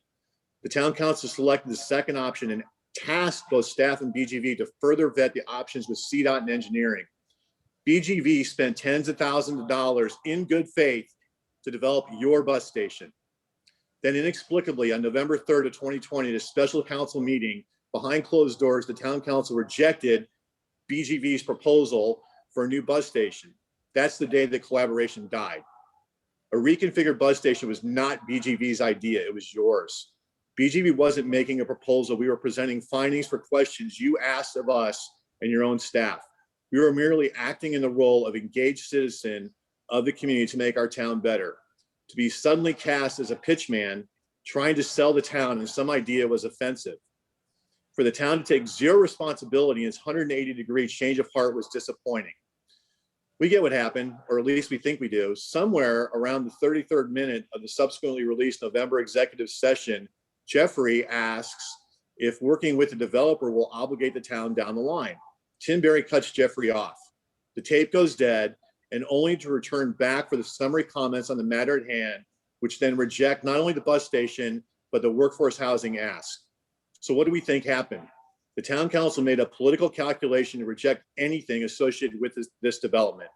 The slightest show of affirmation was deemed dangerous, as it could pave the way for reluctant votes of approval on the project in the future. We'll never know if this is true because of the deleted recording segment, but given the lay of the land, we think it's a reasonably close guess. The amenity club ordinance is not a political statement like the bus station 180, but it delivers the same message. The town intends to make development of this parcel of land less likely and sees zero value in working collaboratively with BGV. Make no mistake, BGV views this amenity club code change for what it is, a down zone of the 143 SFEs, which were memorialized by the same town council in its agreement with Vail Resorts.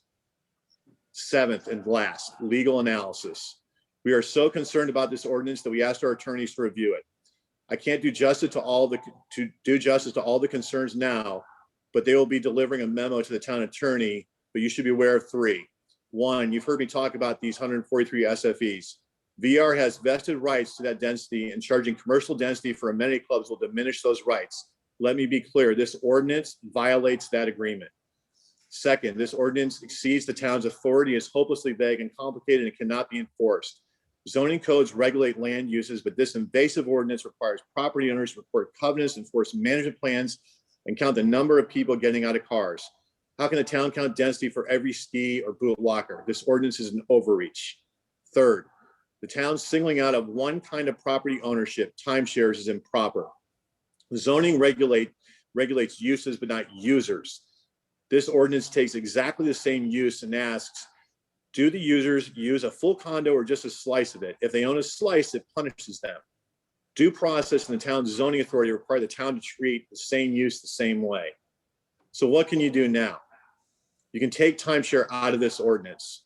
Take the time to figure out how mass square footage on the gondola lots will work without any modification from this town council.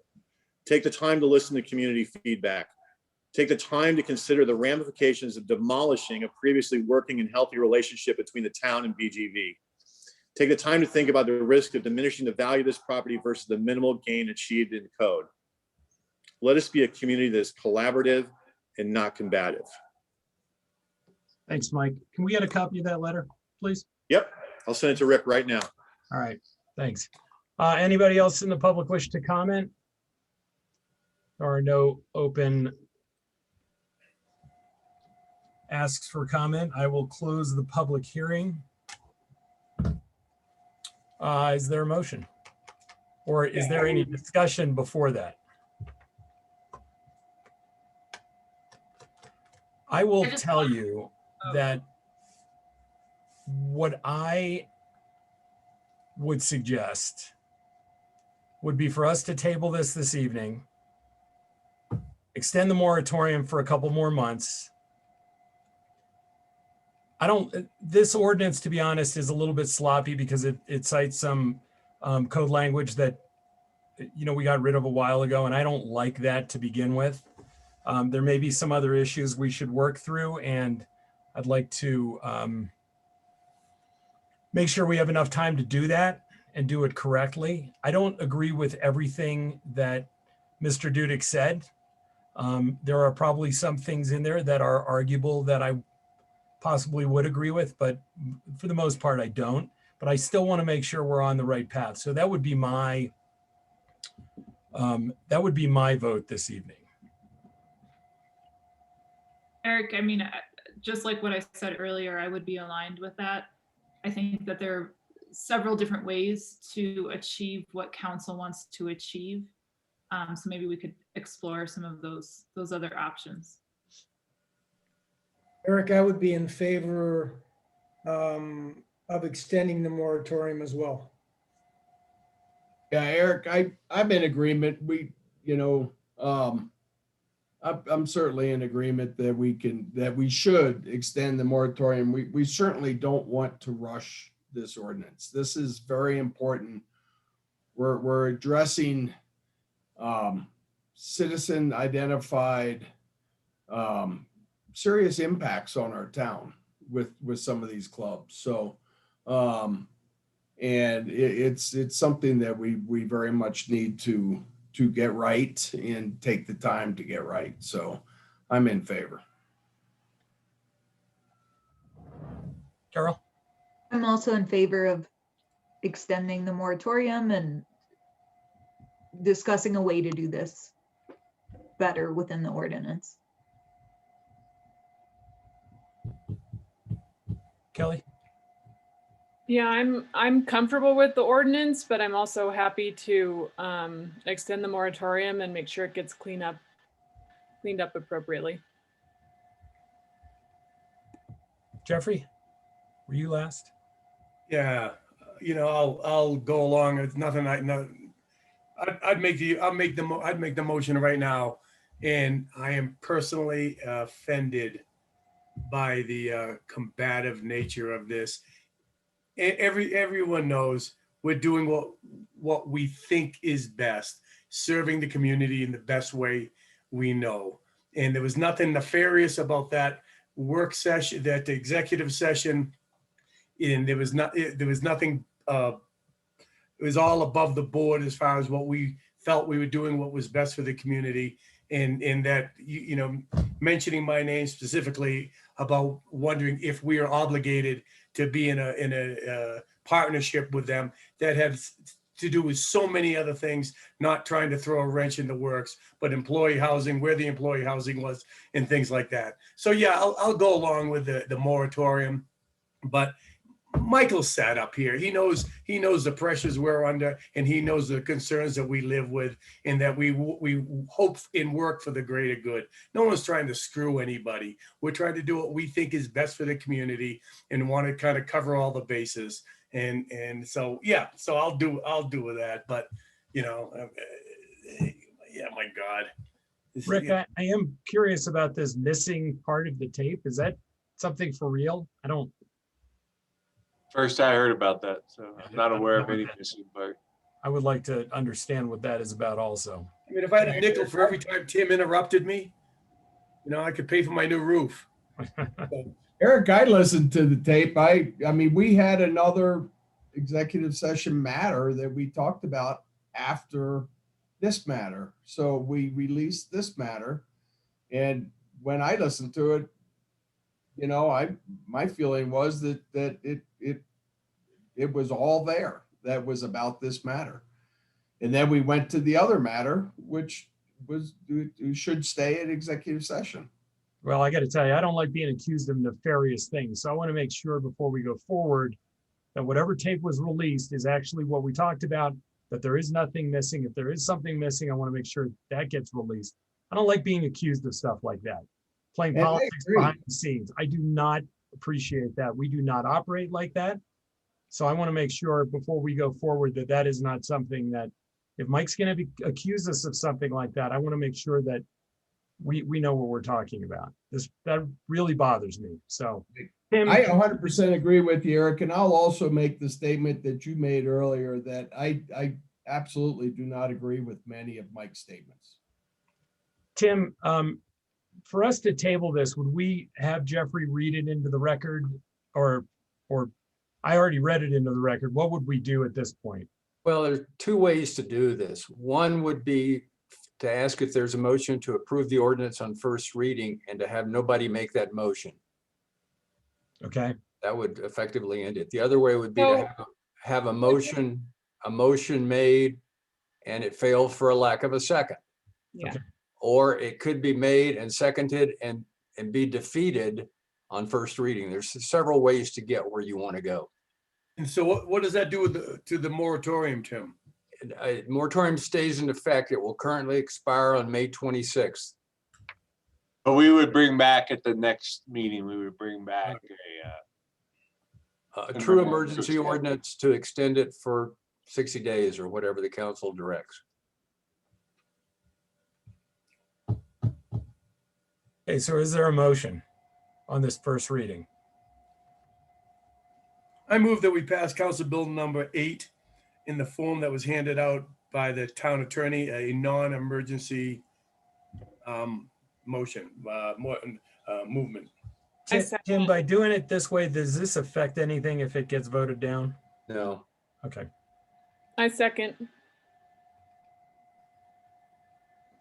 All right, there is a motion and a second. Any further discussion? So the deal is if we want to do what we're planning on doing, the bulk of us should vote no. Is that how it works? If you want to halt this thing right now, extend the moratorium, have staff come back with a cleaned up version of this for the 27th, and then go through the regular process, then you vote no. If you feel like you want to vote on this tonight and do it the way that was planned originally, you can vote yes on it also. And then we would go to a second reading on the 27th. But you would still bring back this cleaned up version. It would just be the edits that we'd already discussed, right? Yes, that's correct, Kelly. Thanks. Okay, there is a motion and a second. Roll call, please. Ms. Giello, No. Mr. Carlton, No. Mr. Kuhn, No. Ms. Owens, Yes. Ms. Sade, No. Mr. Bergeron, Yes. Mayor Mamula. No. Okay, motion dies. I'd like to have a cleaned up version of this brought back for the 27th. Eric, I understood that the council wanted an ordinance extending the moratorium. Yes. Yeah, and I guess we'd like to, yes, we want an extension to the moratorium to whatever date you think is, the correct date out there. I don't want to just throw a date out, Tim. Okay, yeah, I don't want to unduly delay this, but I'm looking forward to hearing from Mr. Dudek's attorneys. Yeah. And I would suggest that maybe the only thing that comes before the council on the 27th is the moratorium extension. I agree. And then we can come back with a cleaned up version of the ordinance at the appropriate time. Perfect. So Tim, just to be clear on like what, so I guess from here, we're gonna clean it up because we know there are edits that need to be made. Then additionally, we're going to take the comments that come in either from the lawyers and the public, whomever, Right. and then consider making changes to the ordinance that we have. But will Yes. you not make the changes or let us know of the changes prior to making the changes? Because Yes, yes. we don't Kelly, know what's going on. Yeah, I think the prudent way to do this would be when I'm ready to come back and we've received comments from the attorneys and whomever, that we have a work session discussion with you before I draft. A big part of that, Tim, I would like to resolve this density question. We had some discussion earlier that the density part was really not that impactful. Because of the 25% mass bonus, the amount of density they'd have to pay for the amenity club was really in the end just not that much. I want to make sure that we totally understand the ramifications of that piece, because for me, the important thing about the amenity club ordinance that we eventually pass is the increase in activity surrounding those times when when town is full and a property would be full and the property owner is inviting other guests to use the property as well. That for me is the biggest issue. That's why we didn't want an amenity club up at the new hotel that Lionheart is doing on Peak 8. It was that increase in traffic, that increase in activity. And that is really the prime mover for me. It's not the density piece as much.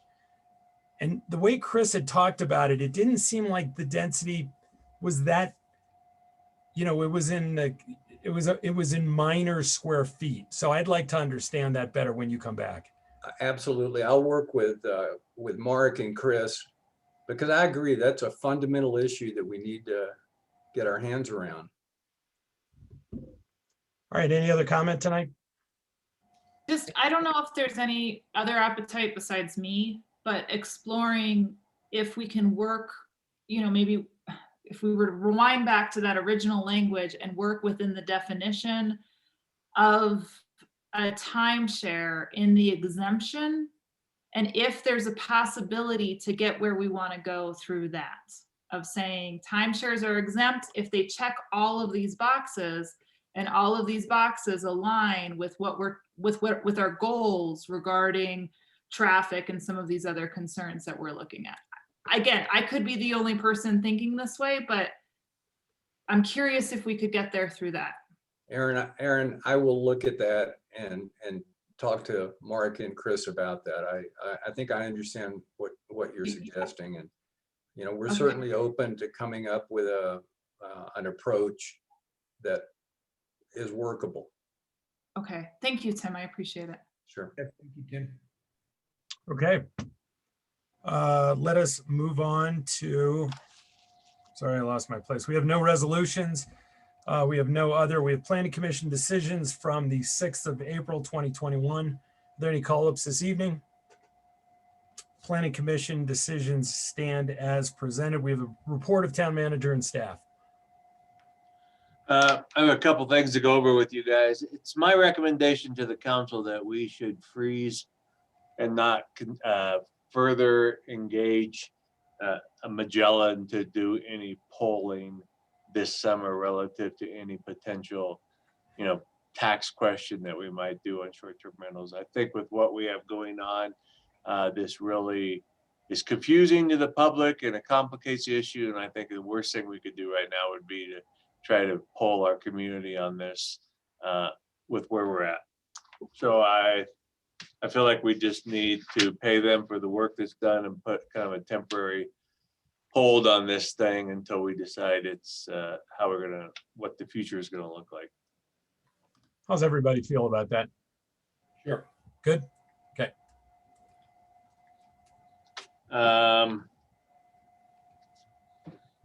apologize, and I can't remember if I went over this with you in the past, you know, when we were putting the budget together and that, you know, we've been examining how we're gonna, you know, we hire a couple of sustainability interns that are paid a salary and work with Jesse over the summer, and we'd like to take those dollars and apply them to a new position, a position that is 50% working on sustainability and 50% kind of addressing our parking liaison person that we no longer have, who works with our direct contract. Also would be, we have to up our game internally when this structure opens up. There's a lot of different things that have to be documented and kept track of and accounted for due to the agreement that we have on the operation of that and how we're tracking all that stuff. And it can't be done by, you know, we still work with Matthew Culver to help, you know, pay him to do little side things and help us manage some of our parking management on the side. I mean, it's a big deal now, parking in the town, and we need to have the right resources. And so sustainability and parking management go hand in hand in the industry because they are used to achieve common goals. And so we see some value in starting this off in a combined position, and we want to move forward with that. But it was unknown at the time, and it's not in the 21 budget for funding, but I think it's not time for us to move forward on that. Kind of, we want to do this in light of hiring any interns this year. So I'd like your guys is okay to move forward, and we'll show it as an appropriation when we do it. I agree. Yep. Everybody? Yep. Kelly? Okay. The company that we hired to do the employee housing update that was done and completed in 2019, EPS is the name of the company. They're going to be doing a kind of a public update and review executive summary of that housing data survey for elected officials across Summit County, and that's going to occur. And I'll send you this, but I just wanted you to have it. It's going to occur on April 29th at 4 p.m. And so hopefully some of you can tune in. It talks about a needs assessment, types of units, et cetera, different things like that. So that'll occur on 4/29. I had given you information about setting a short-term rental appeal hearing for bedroom counts for the 27th. That hearing is going to be postponed and rescheduled for later in May, but we anticipate that it'll be canceled prior to them. We had a kind of a pre-hearing settlement agreement, and we came to an understanding that if some things were done, 2 of the 3 rooms could be converted to bedrooms with some minor modifications, and that was agreed upon. And so I think those things will happen, and we'll probably, and they agree to drop the appeal if we can do that. So I think that probably won't happen, but just for a heads up, we'll give you, we'll let you know. But for the time being, anything on the 27th is canceled. Hey, Rick, were PIFs, water and sewer PIFs discussed in that discussion? Well, that's automatic. Okay, Yeah. Good. All right. Any questions for Rick about that? All good? Any other questions, I should say? All right. Report of the mayor and council. I don't have anything to report. I'm going out of town on Saturday, so after Saturday, don't bother me for a week. That's my report. Is everybody going to be on tomorrow morning for the 8:30 roundtable with BTO/lodging? Yep. We'll do the same thing, just, you know, take notes. Hopefully we'll get some ideas. I thought the first one was great. You know, hopefully the people that show up to these roundtables are going to come with ideas and not just criticism, because that's what we're looking for. So Dennis, what do you got for committees? Breckenridge Heritage Alliance meets tomorrow. Our board meeting is at 4 o'clock. And nothing on the BTO. I wasn't at their last board meeting. Great. There was one other thing I was gonna say to you guys. This is usually about the time of year that we change committee assignments. I know this has been a big year, a weird year because nobody has actually met with their committees live. Do you guys want to shuffle or do you want to just stick where we are right now? I would like to stay on housing. I'm good with staying. I'd like to stay on BOSAC. Jeffrey, you get to be pro tem no matter what. It's 2-year assignment. You can also be BOSAC pro tem too, Jeffrey. Yeah, I'd like to stick with my my assignments. Kelly? It does feel like we're right in the middle of a lot of things. It seems like a bad time to change. Okay. Carol? Yeah, I'd like to stay with mine right now. Okay, fair enough. We'll just leave things as they are for now then. And going to that, Carol, do you have any updates? We covered events. Shannon went over those. Otherwise, Social Equity Advisory Committee, we have our meeting on Monday. We have a designated page on the website, and the meetings are open to the public. So just an encouragement for anyone that's interested to join. Excellent. Carol, at some point, I think it's important for the committee to put something out sort of about what you guys are doing. And I'd like to make sure that the public, we've gotten some weird emails, I think, that people think that this committee is just going to start writing their own rules for the town. And that's, you know, it's an advisory committee. It's an important committee for this town council. I'd like to make sure we're getting enough information out for people so they understand exactly what it is that we're asking you to do and what it is that you guys are going to come up with. So. Okay, we'll keep that in mind. Again, we're in the very early stages and continuing training, but I think your point is really valid with just some uncertainty in the community with what we're doing. Kelly? I think the only thing from childcare was that Corey wrote a really great letter to the state. There are some state funds that they're looking at, you know, how to support communities and their child care programs. So, so we did put, you know, we just tried to get engaged in that process, I guess. And she referred to a bunch of the things that we already have in place and ways that we help the child care and families. So hopefully we'll get sort of, if not a seat at the table, at least a chance to be a part of a conversation. And then BCA, just, you know, we kind of reevaluated and made sure that we know what the priorities are going forward for summer. And we're really focusing on the air stage, which is the mobile music stage, which is going to be really cool. And it is open now. If you want to have a local community concert, you can go on the BCA or Breck Music website and sign up. But I think that'll be really fun this summer and a great way to sort of have, you know, a series of smaller events.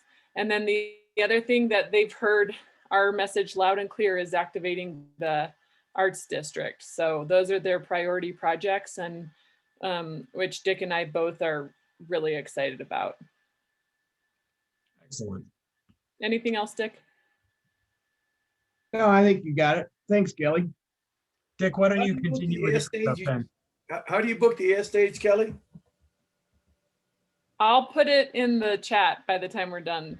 Like, do you have to have it in front of your own house? Like you put it in front of, host it in front No, of... like we were looking at it for Wellington, and we were thinking one of the parks, we have 2 parks in Wellington that are both, Oh, you know, central, and they could pull it up, probably either open it up in the street or put it on the grass, and then people could all walk over.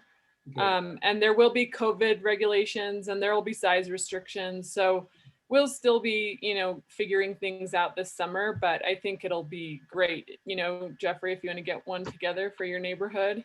I was going to do it for Eric's neighborhood. You and Carol could do it. Carol and I have Little- different musical tastes. Little Swedish black metal in the Wellington. Dick, what else you got? I think everything was reported. Thank you, Kelly, for doing BCA and housing. Laurie did earlier. Cops didn't meet. I think that's it. Excellent. Aaron, First of all, I also want to stay on social equity too. I don't know why I forgot about social equity. I have BOSAC on the brain because we had this special meeting. We had to talk about an acquisition, but we also talked about hiring, putting out an RFP to hire a consultant. And BOSAC was unanimous in its support of hiring the consultant, and the consultant would help to design and run the entire open space and trails plan revision.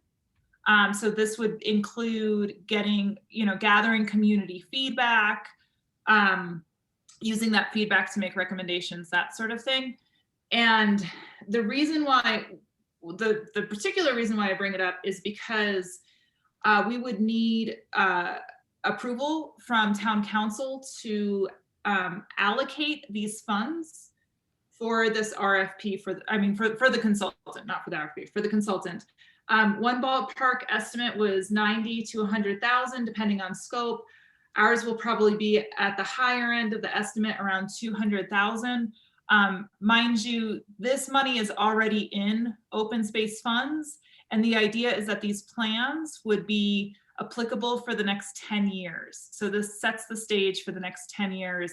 And the thought that BOSAC is having is that, it's important to do this right, considering everything that's going on and, setting the stage for our open space and trails. If you all agree to this, then the county, so I don't know why it says the county, sorry about that. The RFP will be out. Oh no, I see, sorry, I'm misreading. The expectation is to have the RFP out by the end of the week. The county is also has an RFP. We're trying to beat them to get it out there. Sorry if that was convoluted. I misread it the first time around. that was super convoluted, but I think Sorry. So what do you all think? So basically, did you just say that the trails plan, we're looking at hiring someone to do it? And we can put enough RFP out by the end of the week? Yes. And there would be quite a bit of community, like the point is that they would not just write it in a silo, they would get all of the community stakeholders, our feedback. And yeah, it's way too much work for either the group or the staff to do on top of their other jobs. That's a massive undertaking, and I think it's so important and could be a really cool asset to the next 10 or 15 years of the program. I really support. I agree, Kelly. The original and then the update were just done by BOSAC itself. I think it is time to go out to the public and, really talk to user groups and find out exactly, what people want. I think this is really important, Aaron. Yeah, and you look at what we're spending on our trails and how important they are to our community. I couldn't agree more to the previous comments. So is it like a facilitator? Is that what we're talking, Aaron?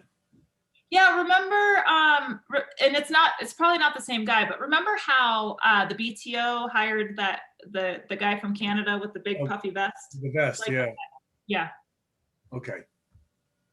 I agree with Kelly. It's that important. Carol, you good? All right. Thank you. Pro Tem, you got anything? Just one thing. Are we still on ex parte with that with stuff? Yes. Okay. Do you have any other matters? Some of these other kids had, I just want to make sure. Dick. Yeah, I've had numerous conversations on the short-term rental piece in these roundtables.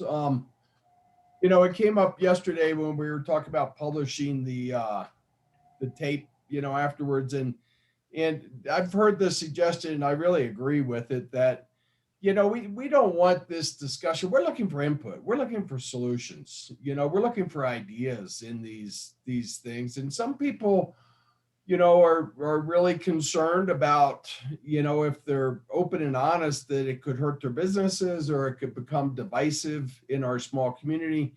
And for those reasons, I think because I think we need to report out on what we learn at these, but I think we need to leave the names out of it. And we could just say, a retail member of the committee stated this and then do the quote, or a restaurateur or a lodging person or a realtor or whatever, but I think we need leave the names out of it. We don't want this to become divisive in the community. So I've heard that comment and I had a few discussions with folks around that, and I'm very supportive of that. So Dick, do it as a written record and just redact everybody's name. Yeah. I think More of an executive summary. Yeah. Yeah, I think more of a summary and just something people could read, like a one-sheeter that people could read through and know, the several different gists of the conversation. Yeah, but if somebody made a really compelling statement, you could say, a realtor made this statement and it was really good. So, yep. Dick, I heard, yeah, we don't leave the names out. I heard that loud and clear as well. That's a great way to do it. Yeah, great idea. Eric, Yes. Eric, also on regards to that, these aren't public meetings and they're not being put out there as public meetings. So there's no requirement for them to be public meetings. When you do focus groups, you targeted groups and you bring them in, and you don't open those up. And we are getting people to say we want to attend the meeting, and we're like, no. We have the individuals that we have that are targeted, and you're not part of the discussion as council people. You're only listening in. You're not making decisions. You're not involved in the discussion. There's no requirement that we have to post and make those open to other people to come in as attendees on it. So, Rick, I think when we tell people that they are closed, we should tell them that we'd love to get their feedback, via the mayor@townofbreckenridge.com. And we will be having open meetings as we hopefully come to some ideas about how to solve our problem. Yeah. And putting on my social equity hat, this is all about inclusion. We need to give all of the people in our community a voice, and it needs to be safe. It needs to feel like a safe environment. maybe we'll talk to Haley and brainstorm if there's some other way people could actually go in somewhere and put comments or things. It'd be nice to have them all in one place for this STR LTR discussion. I think so. So we'll work on that so we could guide people there that want to do that. Okay. Great. And maybe in Spanish let's get have some translation into Spanish as well. Great idea. Other matters? Anyone? I have one. Yeah, Aaron. So I don't know if other people are feeling this way, but I've been hearing some rumblings and some feedback about just a little bit of a more hostile community sentiment, particularly regarding town council. And I don't know if it's COVID or that these meetings are over Zoom, or if it's media maybe taking our words and not including the complete context. But I was curious of how others felt about maybe doing something about it. I feel like our community is missing some good old-fashioned dialogue. And I know that we used to do, well, in previous years, we had done that annual town hall, and I know it varies in popularity, but it doesn't have to be something like that. But if there could be some kind of back and forth type of dialogue, I really appreciate Haley's document that she's putting out. I think it's a really good information, but I don't know how everybody else feels, but it's a thought that I've been having recently, that I wonder if our community is missing the back and forth communication between council. Well, I've been getting a lot of love. What's that tell you?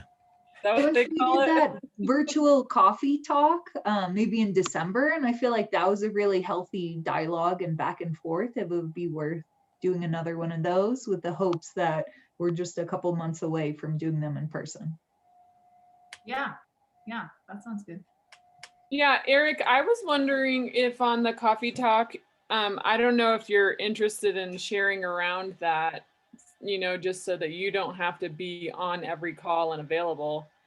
But I mean, we could do coffee with council and assign 2 people to each one. I don't, I'm like, I definitely want to improve the dialogue, especially going through some of these roundtables. I feel like, how do we target, just more regular people since we have these industry groups.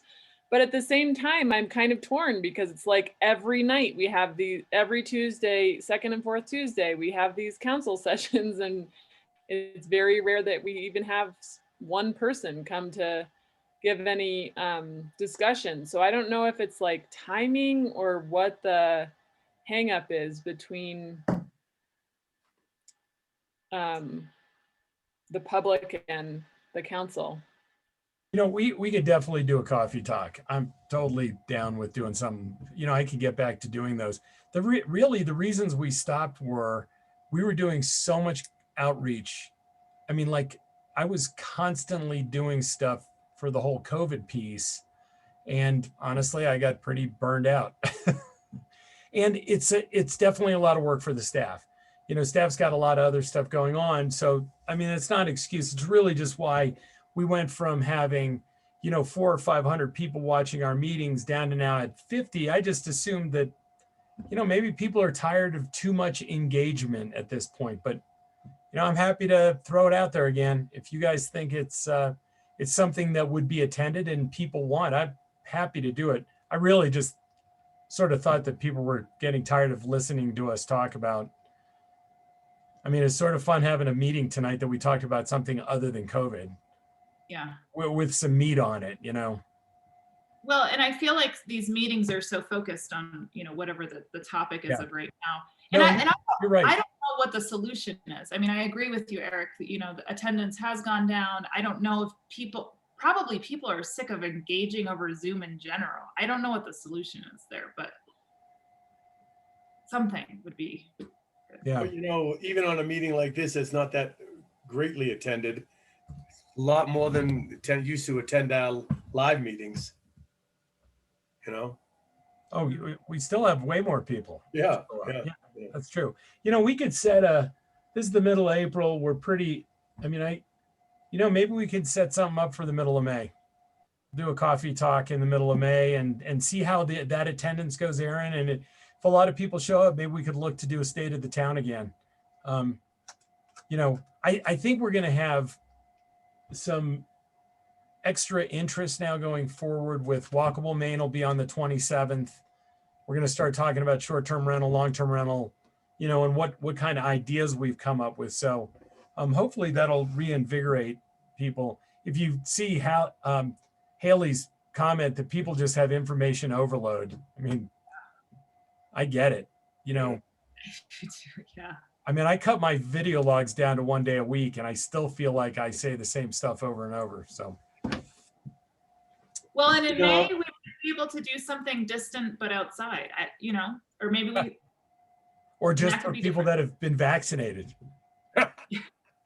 Show me your vaccination passport. We'll let you in. And as we start to work through strategies on short-term rental and talk more, I really envision us doing a special meeting. Yeah.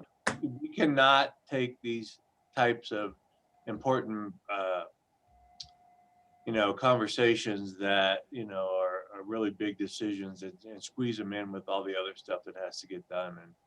And it needs to be more of a retreat type setting where we're we're blocking out 3 hours to get in and hammer through this stuff. Yep. And that's, I think we'll probably discuss, we'll conclude the roundtables this week. We'll probably come back and summarize some of that with you all on the 27th, and then discuss what if any other things do we want to do, or what our next steps are, and then how do we want to approach starting to really set aside some time for you to discuss. Okay. That sounds great. And you know what? Maybe by then we can at least we can be in a room together and Zoom out, which would be awesome. Yeah. Maybe not Jeffrey. Are we gonna change that seating? What do you want? Want to sit in my Uh, lap or what? No, Unless- between Dick and unless they're gonna Aaron, invite Gary back. when I'm between Dick and Aaron, it's too threatening. I can't even remember who sits where. I got to tell you, that was a long time ago. Hey, All right. Anything else for the good of the order this evening? Oh, For Rick, are you thinking more of a hybrid meeting, us in person, but still being a Zoom presentation? Here's the deal, right? While the CDC guidelines are saying that people that have been vaccinated can meet together and that has not translated over into any public health rules yet. And so we still need to set examples of what we're doing. And plexiglass is not a substitute for separation. And so until we get a little better definition, I think, of what would be allowed on an indoor setting. I mean, do you really want to sit there in the room and have to have your mask on the whole time talking? Because you're sitting within 6 feet of somebody, even if they've been vaccinated, until that translates or we get a better feeling from public health, how they want to interpret that. I mean, we can waive it because you're government, right? Government can do what they want to do, but you still need, I don't want to create a situation where we have, 50 people watching and everybody wondering why you're doing what you're doing. And we've tried to avoid that. We have avoided that for a full year. So if we need to do it one more month, I don't think that's too much to ask. So I really don't, unless something happens, that we get better direction from public health, I don't see probably any meeting, or even a hybrid meeting, that first meeting in May. And then we're going to know better where we are with our percent vaccinations as we get closer. So we have to be flexible as we approach and work through this right now. I'd rather be safe than sorry. I really would. Fair enough. Yeah. All right. Anything else? Thanks, everyone. All right. See you Bye. later. Peace out. Hey, Thanks Rick, all. can you give me a ride? He left. Yeah.